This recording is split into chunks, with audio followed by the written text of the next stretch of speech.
Good afternoon, good morning, and good evening to everybody who's joined us today from across the world.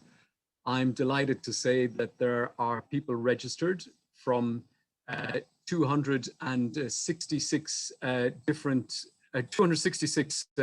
participants from many countries across the world.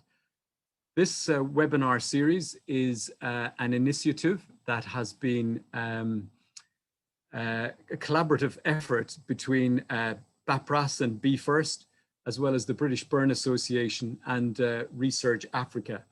This is the fifth seminar that we have had, and today we are going to discuss burn injury from a somewhat different perspective. And to run things briefly, we're going to have introductions shortly, followed by a presentation by Dr. Ramvaram, who's the lead anaesthetist in ICU in Ganga Hospital. We'll have some polling. We would like you as an audience to get involved and tell us a little bit about your practice. We will then have a presentation of a case by Jorge, and we will discuss the initial management, subsequent surgery, and recovery, and drugs and medications that are useful at each stage. We'll then have some opportunity to have specific discussion about certain scenarios. Burn in pregnancy, pediatric burn and considerations, epilepsy and burns, and psychiatric considerations. At the end, we will have some reference slides. Now, there will be some busy slides as we go along. We will not necessarily spend time to discuss each of them, but because this webinar today will be recorded, it will be possible for you to go back and look at these slides at some point later on. Aside from my good colleague, Jorge Leon Velopoulos, who is a consultant plastic surgeon at the Chelsea Westminster Hospital. He is also the chairman of the British Association of Plastic Surgery Burn Special Interest Group, and he's my co-chair today.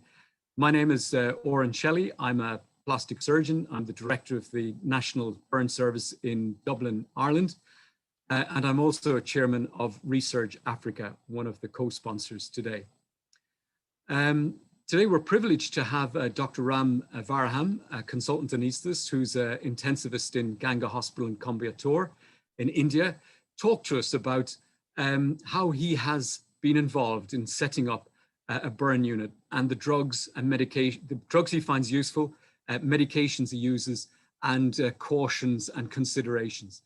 We're also very fortunate to have Joe Hussey. He's a consultant anaesthetist and intensivist at St Andrew's Centre for Plastic Surgery and Burns. He's also a Royal College tutor, and he's got a significant experience, and he has also been involved in a twinning project with Zambia. Professor Mark Jeske is very well known. He's presented to us at previous webinars.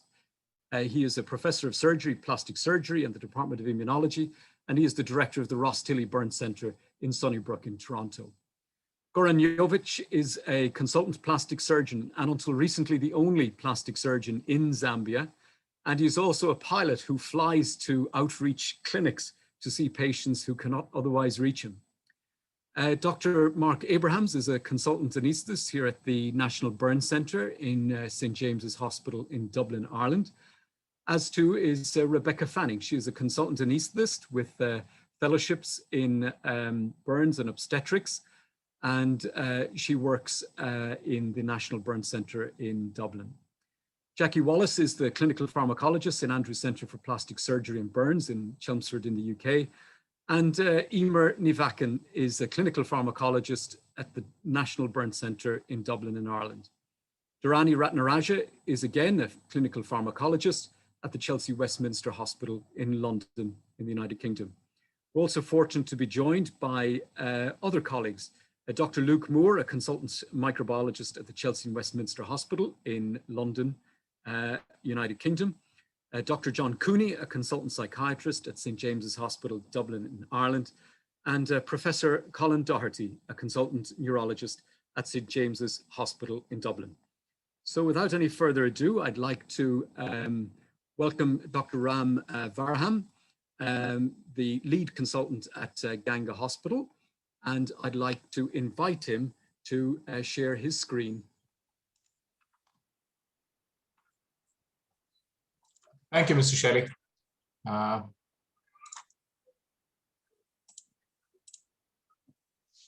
So good evening all the way from Coimbatore. I hope you can all hear me. Yep, brilliant. Okay. So my name is Dr. Ramvaram. I'm one of the lead for burns intensive care at Ganga Hospital, Coimbatore, and I've been setting up a burns unit for the last 2 years in Ganga Hospital. And when I moved over from UK after training in Chelmsford for about 6 to 9 months, and then I came back to India, it was a stark contrast to what I could expect. It has been a challenge the last 2 years to try and organize things and put things into perspective. It had nothing to do with the clinical knowledge or the clinical care that was already present. It was just about trying to organize things and trying to find out what resources we had available and to work best with the resources that were available.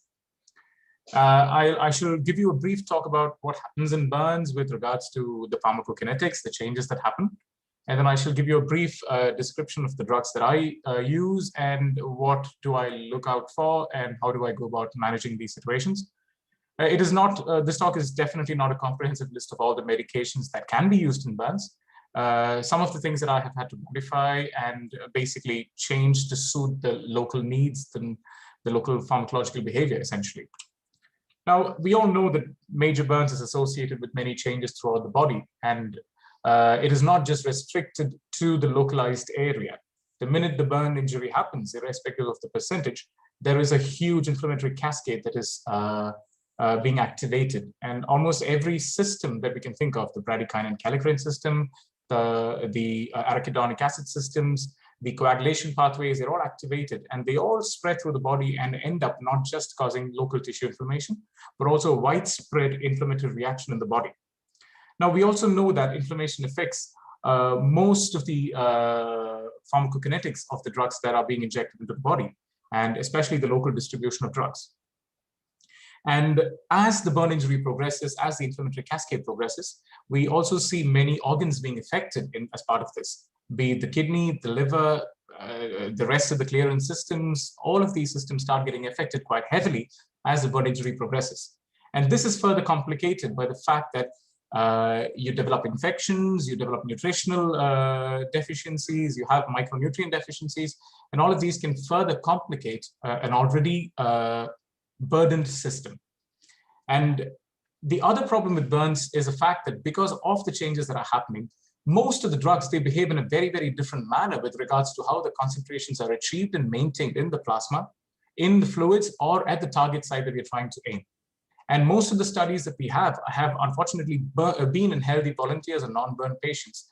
And the few studies that we have that we can rely on to guide us on drug dosing are few and far between. And we've had to select the best and go with what we have as experience. Apart from all this, most of the burns patients are prescribed so many different drugs, and nutrition is also a drug, and they seem to have massive drug interactions.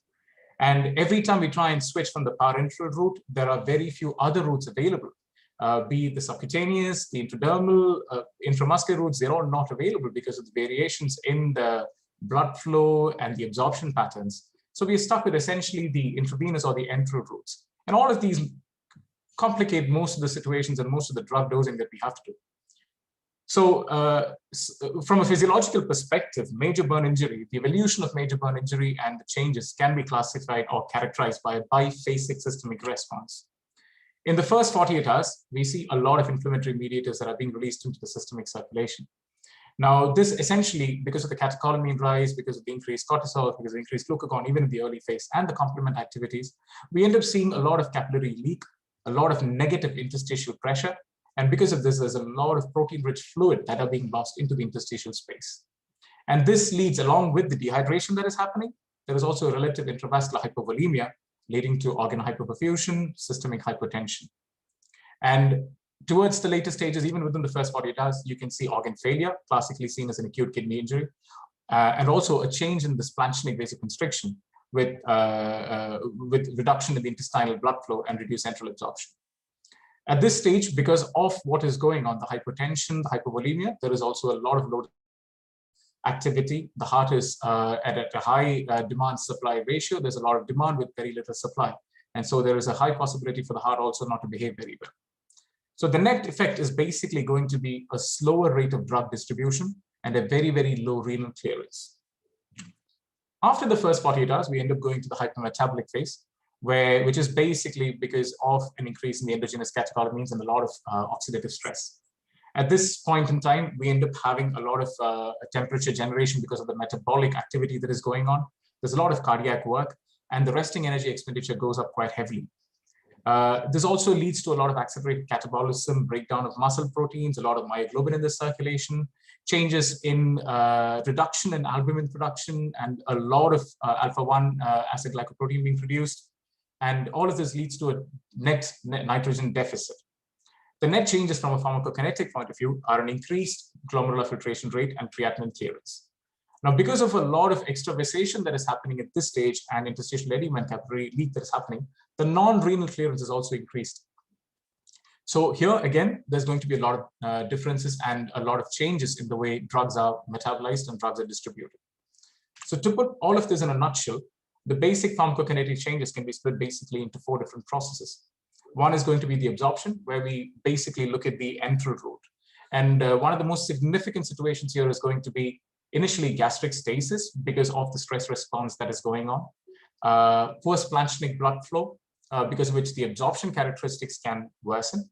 Changes in intestinal permeability, initially there's an increase, so there is a lot of enterocyte loss, there is a lot of decrease in enterocyte absorption rates. And moreover, with the fluids that we give, you can develop intestinal edema, the mucosal edema of the intestines, which can also further worsen these changes.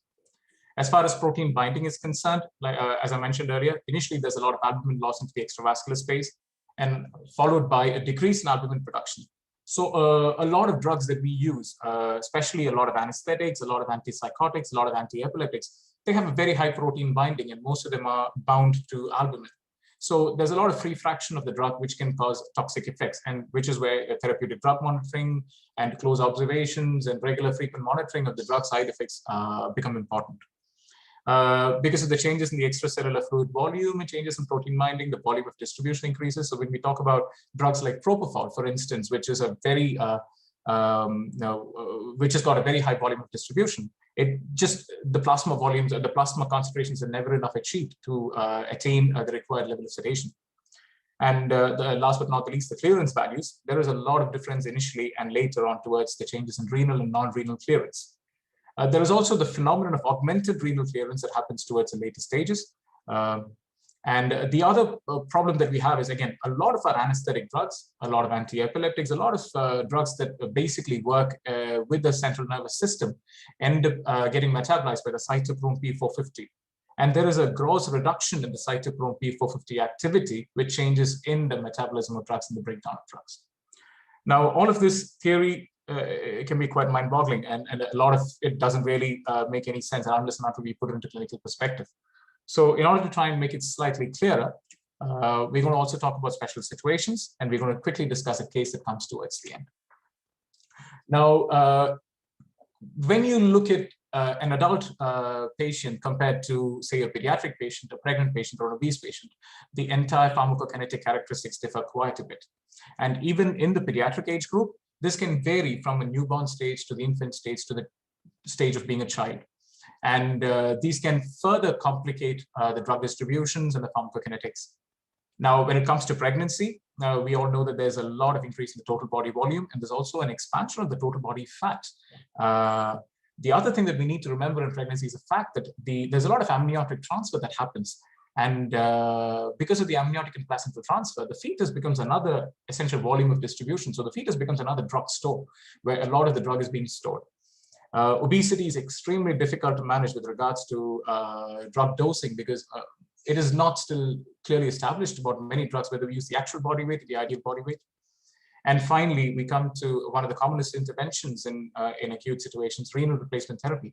Be it dialysis or continuous renal replacement therapy or various modes of dialysis, a lot of drug characteristics and the dialysis settings make a big difference to how drug. Now, if we look at the case that we will be discussing later on, just to quickly look at the case, which is basically a 35-year-old female with a 20% flame burn inside the house. There is also a suspicion of alcohol consumption and who's coughing out soot. Currently resuscitated, in severe pain, agitated, and aggressive. Now, when we look at this patient coming to us, obviously the first thing that we look at is the interventions during the resus phase and the anesthesia analgesia for assessment. Now, the first thing we need to remember is fluids are also drugs. And it has been well established in burns that balanced salt solutions are the norm. And even though increasingly albumin is being used, a lot more studies are coming out with albumin, a new formulae, the BET formulae in recent times from Spain, where they talk about albumin being used along with the resuscitation balanced salt solution. Now, fluids, different kinds of fluids. The problem is the availability of various kinds of fluids in different parts of the world. Lactated ringers is currently the cheapest and the most cost-effective balanced salt solution that is available throughout the world. Certain centers where you can use things like Plasma-Lite, which is also a balanced salt solution, though it's slightly more expensive when it comes to comparison with lactated ringer solution. Most of the patients that come to me, even though they first present to our hospital, for some reason they already have, despite having a very sterile wound and all that, they end up needing a good gram-positive cover. I'm not entirely sure if there's a lot of spread from the non-burnt areas so quickly that is happening. I'm not sure if humidity and heat play a factor here, or if basically nutritional status and a general level of hygiene actually play a factor. It's very difficult for me to actually look at that. Moreover, in India, we end up having a lot of multi-drug resistant and pan-drug resistant organisms. Unlike the West, where MRSA seems to take precedence, here we have a lot of gram-negative bacteria. So initially, to start with, for the initial phase, we start giving a good gram-positive cover. Penicillins or cephalosporins are usually sufficient, and we end up sticking to this for about 3 to 5 days till we kind of get to the excision phase. We also need to remember that burns is another form of trauma with a lot of muscle injury, a lot of anaerobic organisms can enter. Hence, we also need to remember administering tetanus immunoglobulins. Again, here the problem is that if you don't have enough non-burnt area, giving it as an intramuscular shot can be quite challenging, and the absorption and the efficacy of this this compound can be questioned. During the primary assessment, the other thing that I generally like to stress on is a lot of times we start wondering if we need to give a general anesthetic. Now, the sort of sedation or anesthesia that we focus on in these patients when they come to us is based on multiple factors. Number one, obviously the hemodynamic stability. Number two, cost. Now, the minute I switch over to giving a general anesthetic compared to just IV sedation, there's a huge difference in the cost factor with regards to use of drugs and use of equipment that is required. However, this does not compromise on safety at all. So if I think the patient, irrespective of the cost, needs a safe way of sedating them, then I would go for a general anesthetic. Lots of drugs can be used. I prefer to use a lot of ketamine because ketamine has got excellent analgesic properties. It's got an opiate sparing effect. It also has a lot of extra benefits in giving hemodynamic stability in someone who's already quite compromised. The other factor that I like to talk about here is the fact that giving an analgesic as soon as a patient arrives without actually establishing the hemodynamic status is trying to completely suppress whatever compensation is going on in the body. Be it opiates, be it ketamine, they can all sometimes do reduce the compensatory phase that is going on. They can lead to complete respiratory or hemodynamic worsening. So that is something that I like to keep an extra point on and make sure that I dose my sedation or analgesia very, very carefully and titrate it to effect with a close watch on the vitals. Once the post-primary assessment is done, this is where we start prescribing multiple drugs. And this is where we need to start looking at which are the best foods available, what the doses should be, how frequently do we give them, and what are the major drug interactions that we need to be looking at. Stress ulcer prevention is almost always an important thing. I've had patients in India who come to us 4 hours after burns with massive upper GI bleeds. And it's surprising how quickly the stress ulcers can actually form. And these are people with no prior history of gastric ulcers or duodenal ulcers, anything, or esophageal varices. So stress ulcer prevention as soon as possible. There is a lot of research done, recent papers published about 3 to 4 months back where they compared H2 blockers and proton pump inhibitors, and they haven't found any difference. So from my perspective, H2 blockers are very cost effective, equally effective, and they can be given intravenous till an enteral feed is established. Most of our patients who come to us with an upper GI bleed or there's blackish discoloration in the NG aspirates, we start mucosal protectors or ulcer healing compounds like sucralfate, which are equally good. And I've seen a lot of quick turnaround with regards to ulcer healing or mucosal erosion healing from this perspective. Now, after the primary assessment phase, multimodal analgesia is the norm. And when I speak about multimodal analgesia, we're basically attacking brain from all different aspects, from all possible pathways, every point that we can think of. In India, we use a lot of regional anesthesia, a lot of local blocks, especially when the burns is confined to areas where we can actually block them. So if it's confined to a right upper limb, we end up giving some sort of a block that blocks the entire upper limb. If it is confined just to the lower part of the body, we try and give an epidural or a spinal in order to make sure that we try and give as much opiate sparing as possible. And in those situations where we can't do that, we start with a combination of paracetamol, gabapentin, and then plus or minus tramadol. I am not a big fan of non-steroidals because I feel they are far more harmful than we think they are, especially during the resus phase. So I kind of shy away from using non-steroidals during the first 40 to 72 hours. Once I've established that the kidneys have not taken a hit and that the inflammatory process is not affecting the kidneys anymore, and these patients are fairly adequately hydrated with good hemodynamic stability, then I consider introducing non-steroidals. Now, one of the indications that I use non-steroidals for during the later phase is for control of temperature in children, where a combination of paracetamol and ibuprofen given alternatively actually effectively controls temperature, especially the non-septic temperature rises that we see. Analgesics are prescribed regular and for breakthrough pain, and we need to keep a close watch on the breakthrough pain because there is something that is often missed. And breakthrough pain also includes a pain that happens during physiotherapy and also during dressing changes. Now, opiates as infusions are very effective because they end up giving us end up maintaining a steady state concentration. So opiates as an infusion are quite effective. We use a lot of fentanyl infusion because of its pharmacokinetic profile. Though in recent times, there have been studies that say that morphine actually reduces some sort of an inflammatory response and brings down the hypothermic changes that actually happen.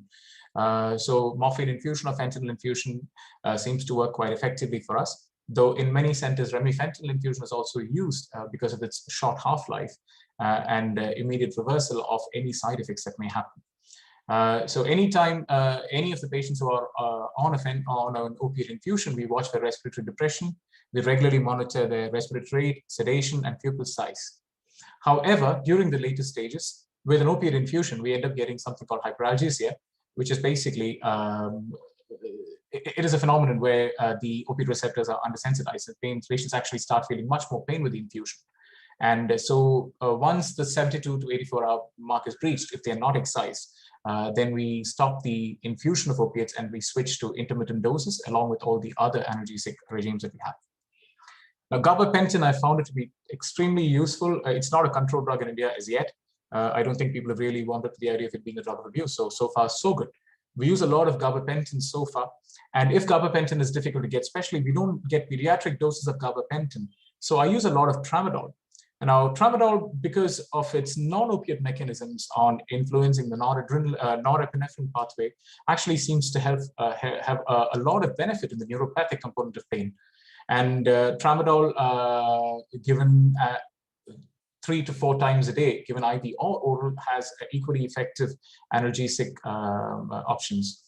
The other point that I like to talk about at this stage is paracetamol during the later stages, when the liver blood flow is starting to be compromised and when the conjugation pathways and all the other cytochrome P450 systems are completely down, paracetamol can be quite toxic, can actually contribute to further worsening of liver functions. So I like to keep a close watch on paracetamol.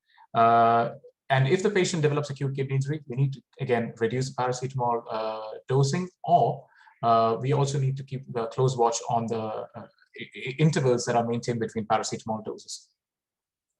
The other drug that we like to talk about is anticoagulants. Burns being a high risk of deep vein thrombosis and a hypercoagulable state, start anticoagulants as soon as the patient arrives.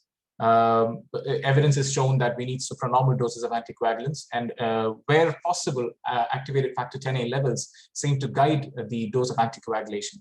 However, factor Xa levels are not universally available. I've inquired in Coimbatore and we don't have many centers that do factor Xa levels.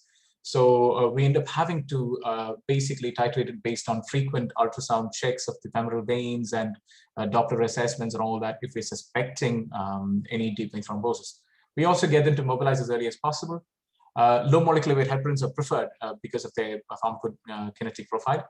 Usually once daily dosing is sufficient for prophylactic dose, so we may need slightly higher doses. Now, if low molecular weight heparins are not available, unfractionated heparin is as good, though a very unpredictable response with regards to maintaining an APTT ratio or an APT value. Aspirin is currently not very useful as far as burns is concerned, though increasingly in the orthopedic circles, there are a lot of papers that are coming out with regards to aspirin being equally effective as a low molecular weight heparin in preventing DVTs. I'm still not convinced by those studies coming from a very biased perspective. So I will stick to the low molecular weight heparin / unfractionated heparin for now as a prevention of DVT. When it comes to the excision phase, so we generally try and follow the Western model where we try and excise as early as possible. We try and excise as much of the burns as possible within the first 5 to 7 days. And this is where the challenges happen with regards to the kind of anesthetic, requirement of mechanical ventilation post-stop, use of local anesthetic infiltrations and various methods of intraop analgesia, and management of blood loss. Now, like as I mentioned earlier, GA versus regional, there is no confusion with that. Where we can avoid a general anesthetic, it really seems to make a difference, be it from a cost perspective, be it from a physiological perspective, be it from a perspective of suppression of various organ systems and organ functions. So where required, give a general anesthetic. I always intubate them irrespective of how small the excision is going to be, because it gives me a far better control. Even during the excision phase, I use a combination of ketamine, etomidate, propofol. I use multiple things to try and induce patients. One of the tricks that I like to use in patients is, especially when the hemodynamics is not very good, or if they are still in a state of shock, where they're still requiring a little bit of noradrenaline, is to use a combination of a bit of ketamine, a bit of opiate, and inhalation induction with either halothane or sevoflurane induction, so which we call basically vapor induction or gas induction. So when I use it as a combination, it seems to reduce the amount of drug required from either the vapor side or the IV side. And it also seems to give me a fairly mix despite the sympathetic system being completely suppressed. I also use a lot of opiates, fentanyl to start with and morphine later. Use slightly larger doses of morphine. The usually recommended doses are 100 to 200 micrograms per kilogram. I kind of use a slightly higher dose, 200 to 250 mics. And anything more than 40% burns, I electively ventilate them postoperatively in order to try and give me the best options to warm them up, stabilize them a little bit more before I try and wake them up and extubate them. Muscle relaxants, we do have the availability of drugs like rocuronium, so it makes life easy. Now, succinylcholine is the most talked about drug. You speak to any anesthetist who has done burns and you ask them about any drug in burns, the only thing they talk about is succinylcholine. This is because succinylcholine essentially leads to an increase because of changes in how the extrajunctional receptors come about. And sux, after 48 hours of burn, seems to cause hypokalemia, though the papers that really have research into this talk about the earliest change being 5 days. But from a safety perspective, I do tell them after 24 hours, try not to use succinylcholine. This is basically because of lack of experience amongst various anesthetic personnel that are involved in the care. So I use a lot of rocuronium, and rocuronium being one of the newer steroid drugs has an equally quick onset of action as compared to succinylcholine, and really helps us quite a bit. If succinylcholine is not available, any muscle relaxant is fairly good. The only thing we need to remember with muscle relaxants is we definitely need to give a slightly higher dose, about 50 to 60% more than what we would give to non-burn patients. Now, the other option for analgesia that we did talk about is the use of things like lidocaine infusion intraoperatively, again, subject to availability, subject to understanding of the pharmacology of lidocaine, the possibilities of local anesthetic systemic toxicity, neurological and cardiovascular manifestations. So it's not something that I routinely use, or I've used it a couple of times, and I'm yet to be convinced about using it in Indian patients. A lot of times morphine along with maybe a bit of clonidine and paracetamol seems to do the trick for me. Tramadol later on once the surgery is done. When it comes to blocks, the dose of local anesthetics doesn't vary much. If you're using a combination of lignocaine and adrenaline, I suggest using adrenaline because it slows down the absorption of lignocaine and hence the delay in toxicity and delay in the systemic plasma levels. So we use 7 milligram per kilogram as a maximum dose, and for bupivacaine, it's 3 milligram per kg maximum dose. However, if we are using adrenaline for, if you're using lignocaine for local infiltration, we need to include that dose. And if the patient is at a spinal, that dose also has to be included in the calculation of the toxic dose for the patient. Opiate sparing techniques, we use a lot of regional, as I mentioned earlier. Use of ketamine and clonidine really seems to make a difference with regards to opiate sparing. One of the things with regards to burns is we all know that from a surgical perspective, early excision seems to bring down or reduce the blood loss compared to later excisions. And hence, the earliest possible excision seems to really bring down blood loss. We use a lot of adrenaline infiltration. Every burn surgeon that works in Ganga uses a lot of adrenaline infiltration and cautery as appropriate. From the anesthetic side, I use a lot of tranexamic acid. As a rule, I give 1 gram stat IV for an adult, more than 50 kgs. And anything less than that, I use between 15 and 20 milligram per kilogram IV. And that does seem to have brought down the use of blood end products. Now, blood end products are also drugs. We need to be extremely careful about using them. The TRIBE study, the transfusion requirements and burn care evaluation study, has shown that we do accept a lower transfusion trigger. So anything around the 7 gram per deciliter or 70 gram per liter mark is sufficient for adequate oxygen delivery to the tissues. So we don't need to over-transfuse people with regards to blood products. Ram, can I get you to go to a summary slide, please? Yeah. Shall I stop sharing now? Yeah. Yes, that would be, Ram, Okay. thank you so much. Yeah, sure. Thank you. Yeah. Thank you for a very comprehensive overview, Sure. putting us in the theater, which is such an important part of what we do, but emphasizing the different changes that happen to drug metabolism and the different drugs that you use. Now, we're going to start off with a little bit of polling next. Hopefully, Ram will get everybody on. Hopefully you can see this polling on your screens. Ram, can you see this polling up? No. Perhaps Ram, if you stop. I've stopped sharing. Yeah. If you stop sharing. You have to launch the poll. I did launch it, but it didn't come up. No. Relaunch. Yep. Relaunch it, yeah. Now, can you see this question? This Yep. is, do you use specific drugs for smoke inhalation injury? So this is really just to get an idea of how you're managing it. You may or may not be seeing smoke inhalation injury. Patients may present too late for you to ever see it, but perhaps there are certain drugs that you use as your strategy to optimize the mucociliary escalator, and so it'll be very interesting. Okay, so we have about 142, quite a few, just another moment. So I'm going to end the polling there, and you can see that here's the results. I'm happy to share the results, that 59% of you do have a strategy, but the majority of people actually do not have a specific right now. Now I'm going to ask a second question. Do you use infiltration to adrenaline to infiltrate the burn wound? I hope you can see this. So Joe Needs to be launched, Oren. Yes, the trouble is when I go share results, that's not relaunch polling. Continue. Sorry about this. Do you use adrenaline to infiltrate the burn wound?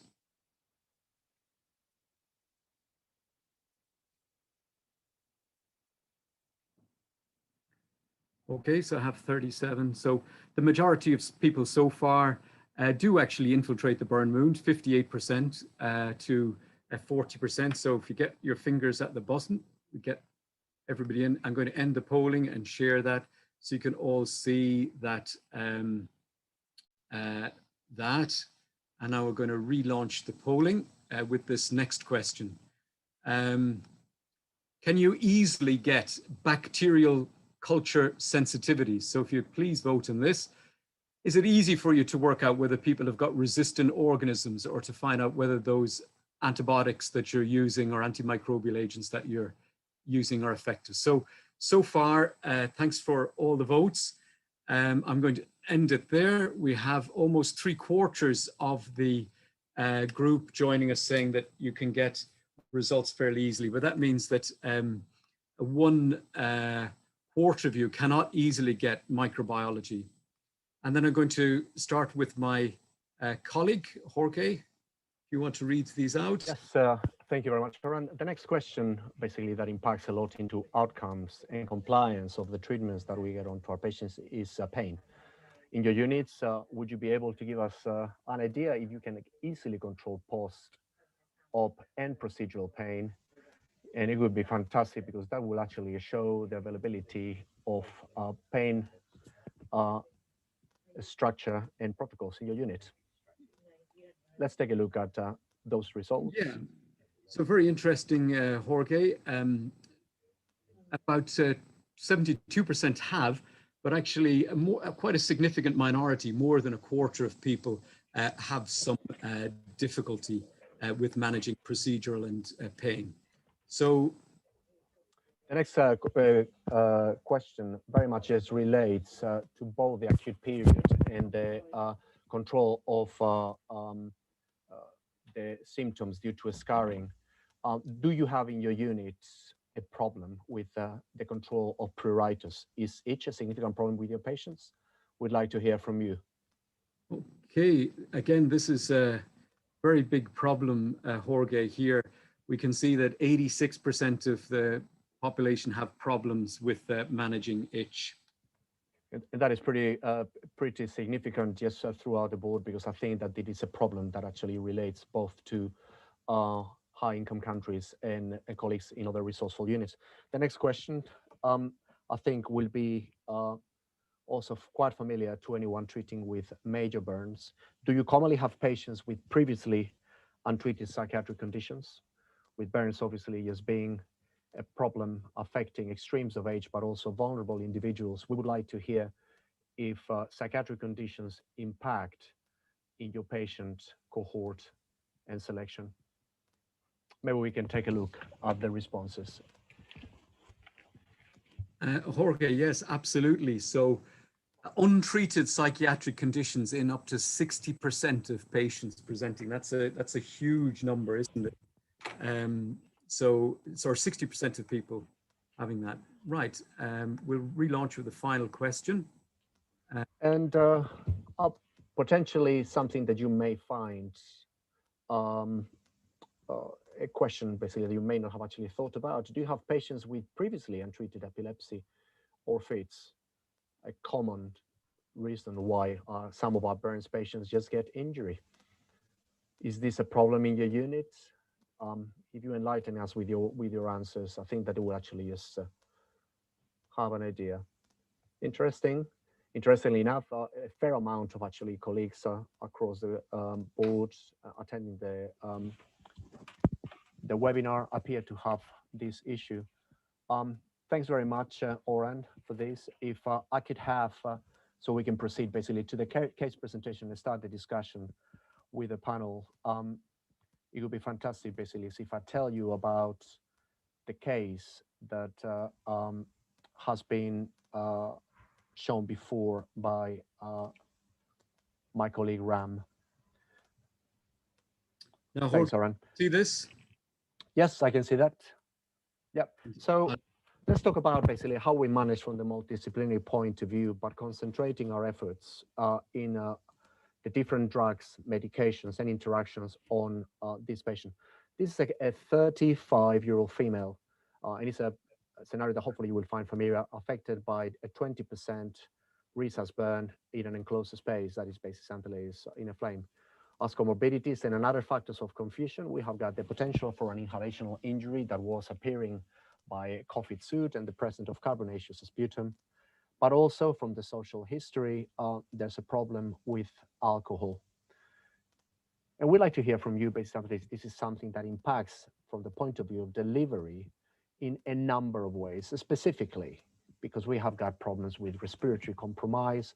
We have got problems with compliance due to severe pains, either due to tolerance or either due to ineffectiveness of the pain medications that were given. And obviously the patient, and this is also a scenario that you may all find appropriately familiar, the patient is agitated and aggressive.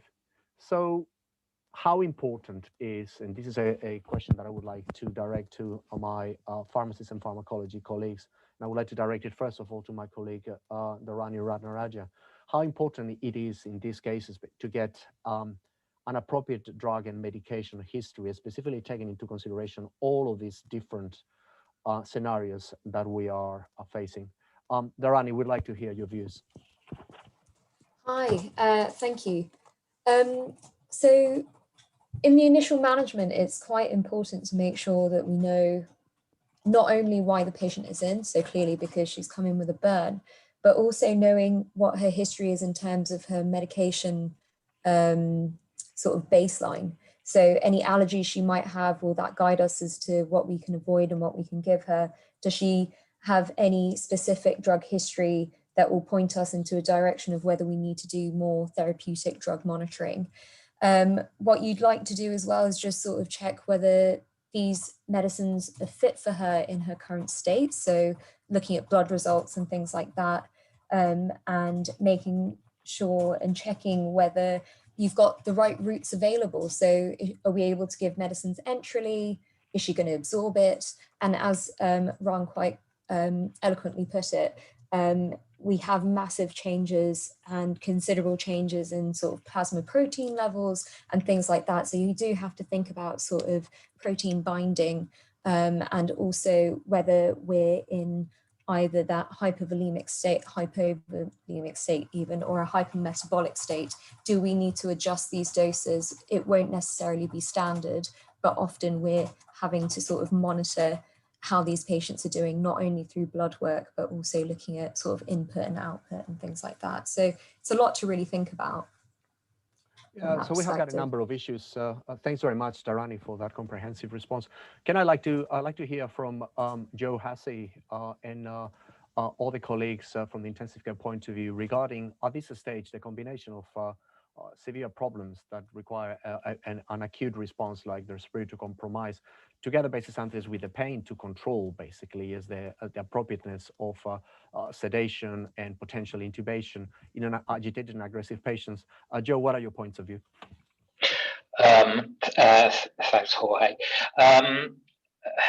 There's a high chance really this young lady has got a significant respiratory inhalational injury from the sounds of the history, with end organs being affected. So the brain as such, with agitation and fluctuating unconsciousness.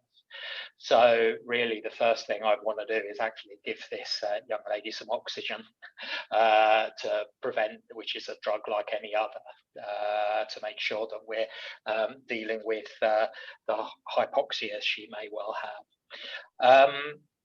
There are other causes for the agitation. This could be if she had alcohol excess or alcohol withdrawal. She may, if it's a delayed presentation, she may actually be septic as well. So these are things that we need to be mindful of. I think realistically, somebody with this size burn, in order to assess it properly, you're going to have to actually provide some very heavy sedation, or more realistically a general anesthetic, in order to just to assess it properly. And the fact that she's also has what looks like a significant inhalational injury, intubation's probably the way forward with her.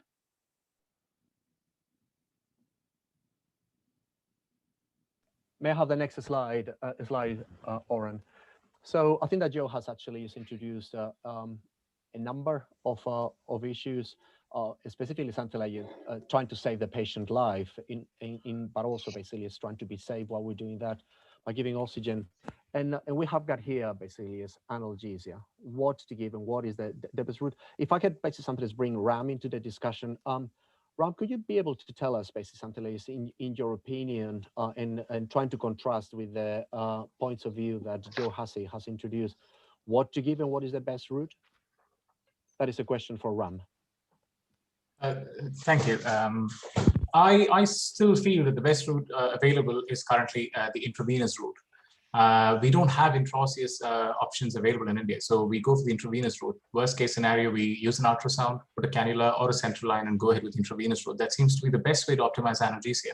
It's a guaranteed delivery, so it's going to work compared to many other routes. And if there's an inhalation injury, an inhaled route, be it intranasal, can be quite challenging to guarantee a delivery. So I go for the intravenous route almost always. Fantastic. Thank you very much. Can I have Mr. Santalese, the points of view of other colleagues, specifically colleagues, Mr. Santalese, that could introduce some type of just points of view from the point of view how to optimize basically the way management of this patient. Could I have Mark Jeschke giving some points of view, and then we'll just try to get some special situations with these patients. Mark. I'm sorry, Jorge, you were breaking up. I'm sorry, can you repeat, please, sir? Yeah, Mark, it is obvious that we have got a challenging patient here regarding basically the airway management. In your unit, and especially after the points of view that have been introduced by Ram, we have got basically ways in which we potentially could optimize the airway management. Are you able to share any ideas that could guide best management for in any situation, specifically our colleagues in LMICs? Well, I think giving the special considerations of the drug history, the nicotine, or any of those, being mindful of the best management. So aggressive, I agree with our invited speaker about the early intubation aspect, about making sure we have a safe airway, given all the considerations. So I would see a low threshold for intubation, setting good targets for PO2, PCO for CO2, and saturation. And we do not do an early trach. We go in and do a trach at about 2 weeks, like it's commonly in the critical care literature. But I would see definitely also an indication for early aggressive airway management just to be safe. Excellent. Thank you very much. Oran, may I have the next slide, please? I'd like to hear, and Oran, I think that some of the colleagues at St. James's may be able to introduce a tiny bit of actually light into special situations, like if the patient is pregnant, or we have got basically as a brittle neurological status. May I hear from some of my colleagues at St. James's, and then basically we'll maybe like to hear from Goran Jovic about what he would do in a slightly less resourceful country. Colleagues from St. James's, Oran.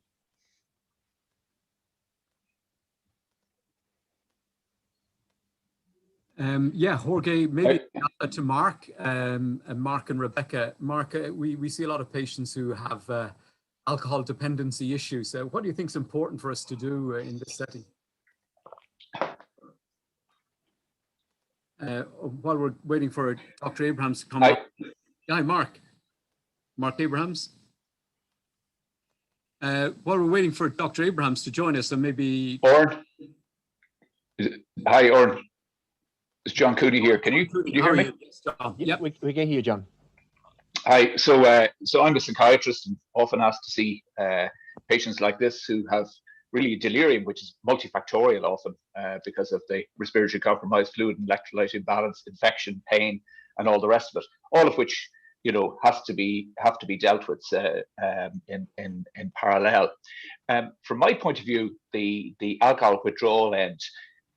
What's really critical is to make sure you get in with benzodiazepine replacement ASAP with multivitamin preparation with IV vitamins and thiamine in particular. And of course, the other thing as well, if there's any suggestion of perceptual disturbance that they're going into the DTs, low doses of antipsychotics. And it really doesn't matter what antipsychotic you give. Old-fashioned haloperidol in low dose, given frequently.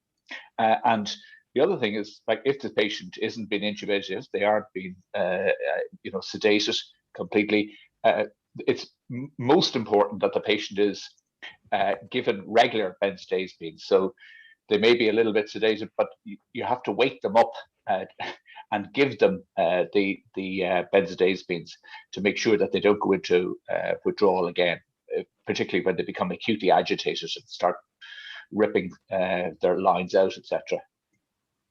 Thank you very much. May I have the next slide, please, Oran? Yes.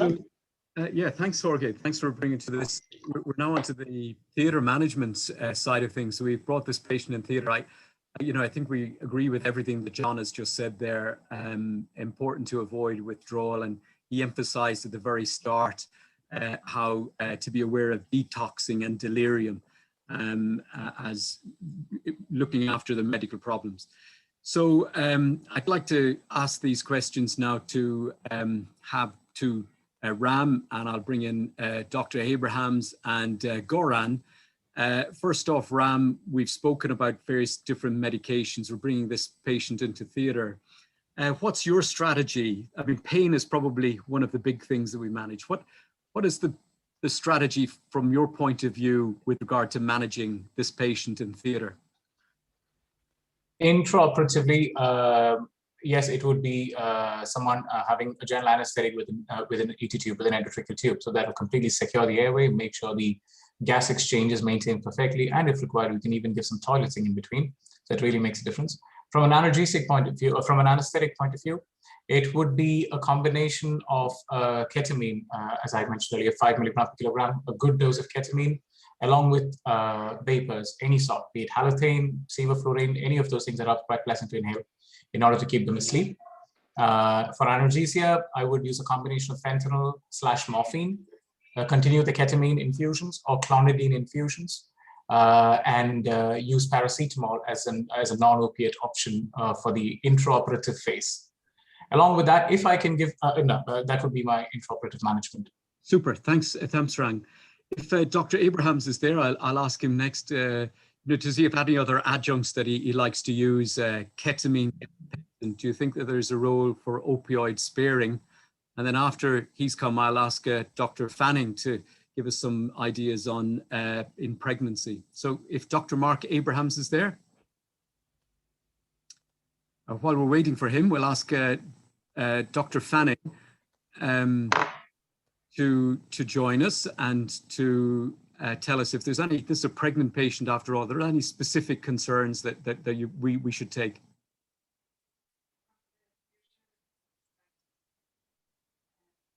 Okay. I don't know if people have got their pause, unmute, maybe if people need to be unmuted. All right, at this stage, maybe something that could be very interesting to take into consideration, you know, what is the interaction basically is of antibiotic therapy regarding basically something is the potential for polypharmacy in this patient. Luke, do you have any type of just particular comments that you would like basically is to introduce at this stage regarding basically something is the polypharmacy that a patient with such a degree of complexity could have? Thanks very much indeed, Jorge. So I just wanted to pick up something that Ram mentioned at the introduction, which was the importance of gram-positive coverage for antimicrobials. Because of course, one of the earliest pathogens to be introduced to a burn wound are Staphylococcus aureus and the beta hemolytic streptococci. Now, in terms of polypharmacy and interactions with other medications, as Ram said at the outset, beta-lactams are your friends here. Specifically in the UK, we base our antimicrobial regimes on flucloxacillin, but the equivalents elsewhere, so cloxacillin, dicloxacillin are equally effective. Or if you cannot get hold of those, then cephalosporins or coamoxiclav also cover them. The important thing about those beta-lactam antimicrobials is that they have very few drug-drug interactions. And also they're metabolized not 50-50, but equally distributed between the liver and renal pathways. So they don't put that much of an onus on the organ systems, which have probably taken a hit from the initial insult. As you move away from beta-lactams, and here I'm thinking specifically about those who are allergic to penicillins, you start having to then base your therapies on the macrolides, the lincosamides, and the quinolones. And they do have significant drug-drug interactions, particularly with many of the other medications that your critical care colleagues will be introducing. So that's when the clinical pharmacists on the line will really come into the fore. So take-home message, use beta-lactams where you can, and use flucloxacillin or the equivalent cloxacillin and dicloxacillin early. Thank you very much. Excuse me, are you talking about infected wounds, or you are talking of infected burn wounds, or you're talking about a patient who has already septicemia or has bacteria in their blood? So that's a great point. So in the UK, we have the advantage of early and wide-ranging diagnostic tests, which I'm aware that not everybody on the line will have access to. And I think Audron illustrated that in one of the earlier questions. Where you're suspecting just a skin and skin structure infection, I think anti-gram-positive therapy is the mainstay, as we discussed. Of course, much of the first aid advice around burns care for our citizens is to flood the area with water at time 0. And of course, depending upon where you are in the world, that water may contain a variety of different pathogens, including gram-negatives. So where, as you say, you have somebody with septicemia, you cannot go as narrow as flucloxacillin. And there, as reading between the lines, I think you're suggesting there you need to go really quite broad spectrum. And there I use a 3rd generation cephalosporins, ceftriaxone or cefotaxime, depending upon what you have available, paired with an aminoglycoside, so gentamicin or amikacin. But again, as you get down to that minutiae of drug selection for septicemia, you've really got to have reliance upon your local epidemiology. And the epidemiology of burn wound infections and septicemia in, for example, Bangladesh is going to differ from that in sub-Saharan Africa, is going to differ from that in Southeast Asia, and then elsewhere across the world. So I'm happy to answer any questions afterwards about how that varies. Super. Thank you very much for that, Dr. Moore. Göran, could you tell us a little bit? We've heard about strategies to minimize blood loss in theatre. You use infiltration in your practice? Are you asking me? Yes, Göran. No, sorry. I use adrenaline soak, so I try not to infiltrate the burn wound, but what we prepare, adrenaline soak, and as the surgeon goes with a Humvee, the system comes quickly and press with abdominal pack on the wound, and that really significantly reduces the blood. We don't have all those fancy thrombostates and all the other things. And before surgery, recently I started giving tranexamic acid, and it seems that one is helping.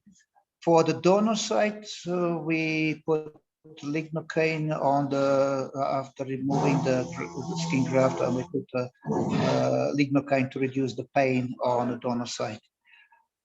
And for the wound preparation, occasionally, particularly now that my colleague came from South Africa from training, and Deacon or Milton solution to reduce the bacterial load on the wound, and then we wash it because all these fancy drugs sometimes are not available. So that's from me. Thank you. Very good. That's very good. Can I ask you, Göran, do you have any planned strategy for dressing change? Do you use conscious sedation? Do you use hypnotics, midazolam, and so forth? Pain relief? Midazolam, I know about it. Occasionally it exists as part of, but I haven't seen it. For pain relief, for change of dressing, in children, I love to give children ketamine, 20 minutes, half an hour before the dressing. So we drowse the patient, and patient doesn't scream. Injections with morphine and petadine is often given when available, but my personal preference is like Nikki from Durban. She always uses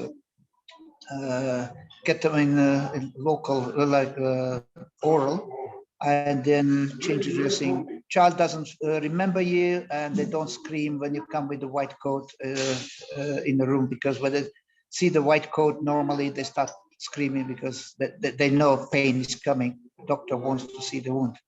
So ketamine, if not morphine and pentadine, should be given before surgery, before change of dressing. During surgery, whatever is available, fentanyl, morphine, betadine, whatever is available, we try to give. Super. And Rebecca Fanning has come online.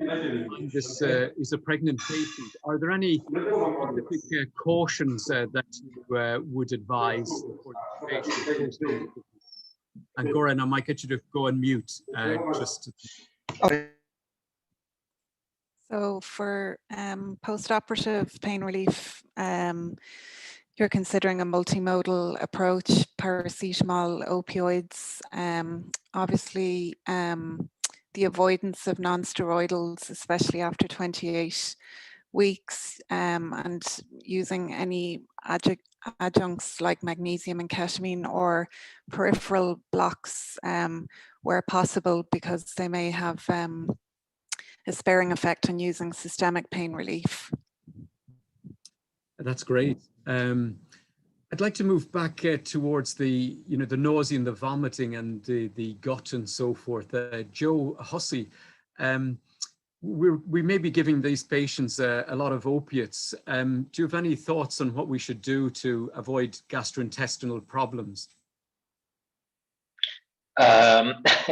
Yeah, I think you've hit the nail on the head, actually, Oren. It's opiates seem to be the cause of a lot of nausea and vomiting in any operation, really. So if you can use anything that to balance your anesthetic or your analgesic,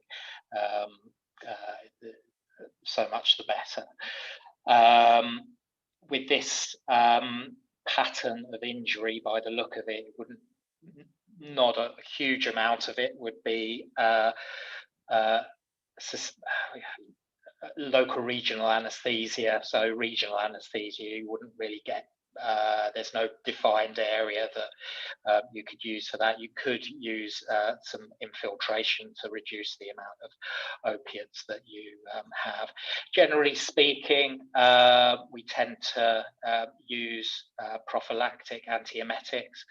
Ondansetron is the common one that we tend to use in the UK, and I believe ondansetron is on the WHO essentials list as well. So that's a useful thing as well. The other thing to remember also, certainly a little bit later on, is that you do have a tendency with burns to get some gastroparesis as well, that may well sort of add to your nausea and vomiting burden. Should we be automatically prescribing laxative agents or bulking agents with patients who are being given opiates? I think it's reasonable. We tend to give fairly simple stool softeners and very mild agents such as senna, which to actually get the gut moving. I think it's very reasonable to use that. It's a common problem, particularly later on, often to do with the fact that patients are not moving around an awful lot and they're on opiates, that they get constipated. Yeah. And maybe I'll ask Dr. Varam a little bit about pain scores, and then after that I'll go back to Dr. Moore and Emer Devakin about antibiotics. Ram, can I ask you, pain is an issue, but sometimes it's rather difficult to determine the exact pain. Could you talk us through pain scores a little bit, the idea of functional pain scores and how we should manage pain in children? Yeah, thank you. Yes, pain is a concern, and when we look at pain scores, we look at something, we need to look at two things. One, how easy is it to actually monitor the scoring system? How is it, what are the different parameters we're looking at? So reproducibility, easily applicability is a factor. Number two, we need to have it easier to interpret as well. And we also need to look at pain scores at rest and during mobilization of various physiotherapy maneuvers. So for the adults, we use the visual analog scale or a numerical rating scale between 0 and 10, 0 being no pain and 10 being maximum pain. And anything less than 5, we can generally manage with a non-opiate management. It's an extension of the WHO pain ladder. And anything more than 5, depending on the kind of pain, we may need to add in opiates or heavier non-opiate analgesia. For children, we use the FLAC scoring system, which is basically looks at various markers in the child. It looks at activity, limb movement, crying, consolability, and based on that, we try and ascertain what the level of pain is. The analgesic management remains the same, essentially opiate, non-opiate, multimodal analgesia. This is how we use our pain rating and pain scoring systems. Thanks, Ram. Just one quick question to Dr. Abrahams, if he's there, asking about ketamine. And does he think that that is a useful adjunct in patients who have this problematic severe pain? Dr. Abrahams? I know Dr. Abrahams is around because he's in the room next door to me and he's come in, but perhaps we'll come back to him for some comment later on. We'll move then towards the infected element, which is these wounds are very malodorous. We've heard about the hypochlorite solution, which I think is very useful. Dr. Moore, we've heard that approximately 1/4 of the respondents and attendants today cannot easily get microbiology cultures. How does that impact on the difficulties with treating an infected wound when the patient is unwell? How should they move up the ladder? Should they use topical therapies other than the hypochlorite? Thanks very much indeed, Audrey. So I'll take, if I forget about that second part about topicals, do remind me at the end. So in terms of how you can manage infections where you don't have access to rapid or even any diagnostic ability, you've got to have some kind of mechanism to determine in your area what the likely resistance is amongst the likely pathogens. Now, as I said earlier, I very much agree with Ram. Early on, you're talking about gram-positive, and specifically, you're talking about Staph aureus and beta hemolytic streps. Now, there is no beta-lactam resistance in beta hemolytic streps. So your penicillins, your fluclox, your cephalosporins work all the time. With Staph aureus, as Ram alluded to, there is variation in frequency with which we detect MRSA. And where you cannot get a diagnostic result on the patient in front of you, you've then got to rely upon your national epidemiology. Now, globally, there is the WHO GLASS surveillance system, which is not perfect by any means, but it attempts to paint for each individual country the most likely resistance patterns amongst the most common organisms. And as I said, it's not there for every country, but do look up the WHO GLASS resistance for your country if it's there. And that will tell you, relevant to this case, what proportion of your Staph aureus are likely to be MRSA, for example.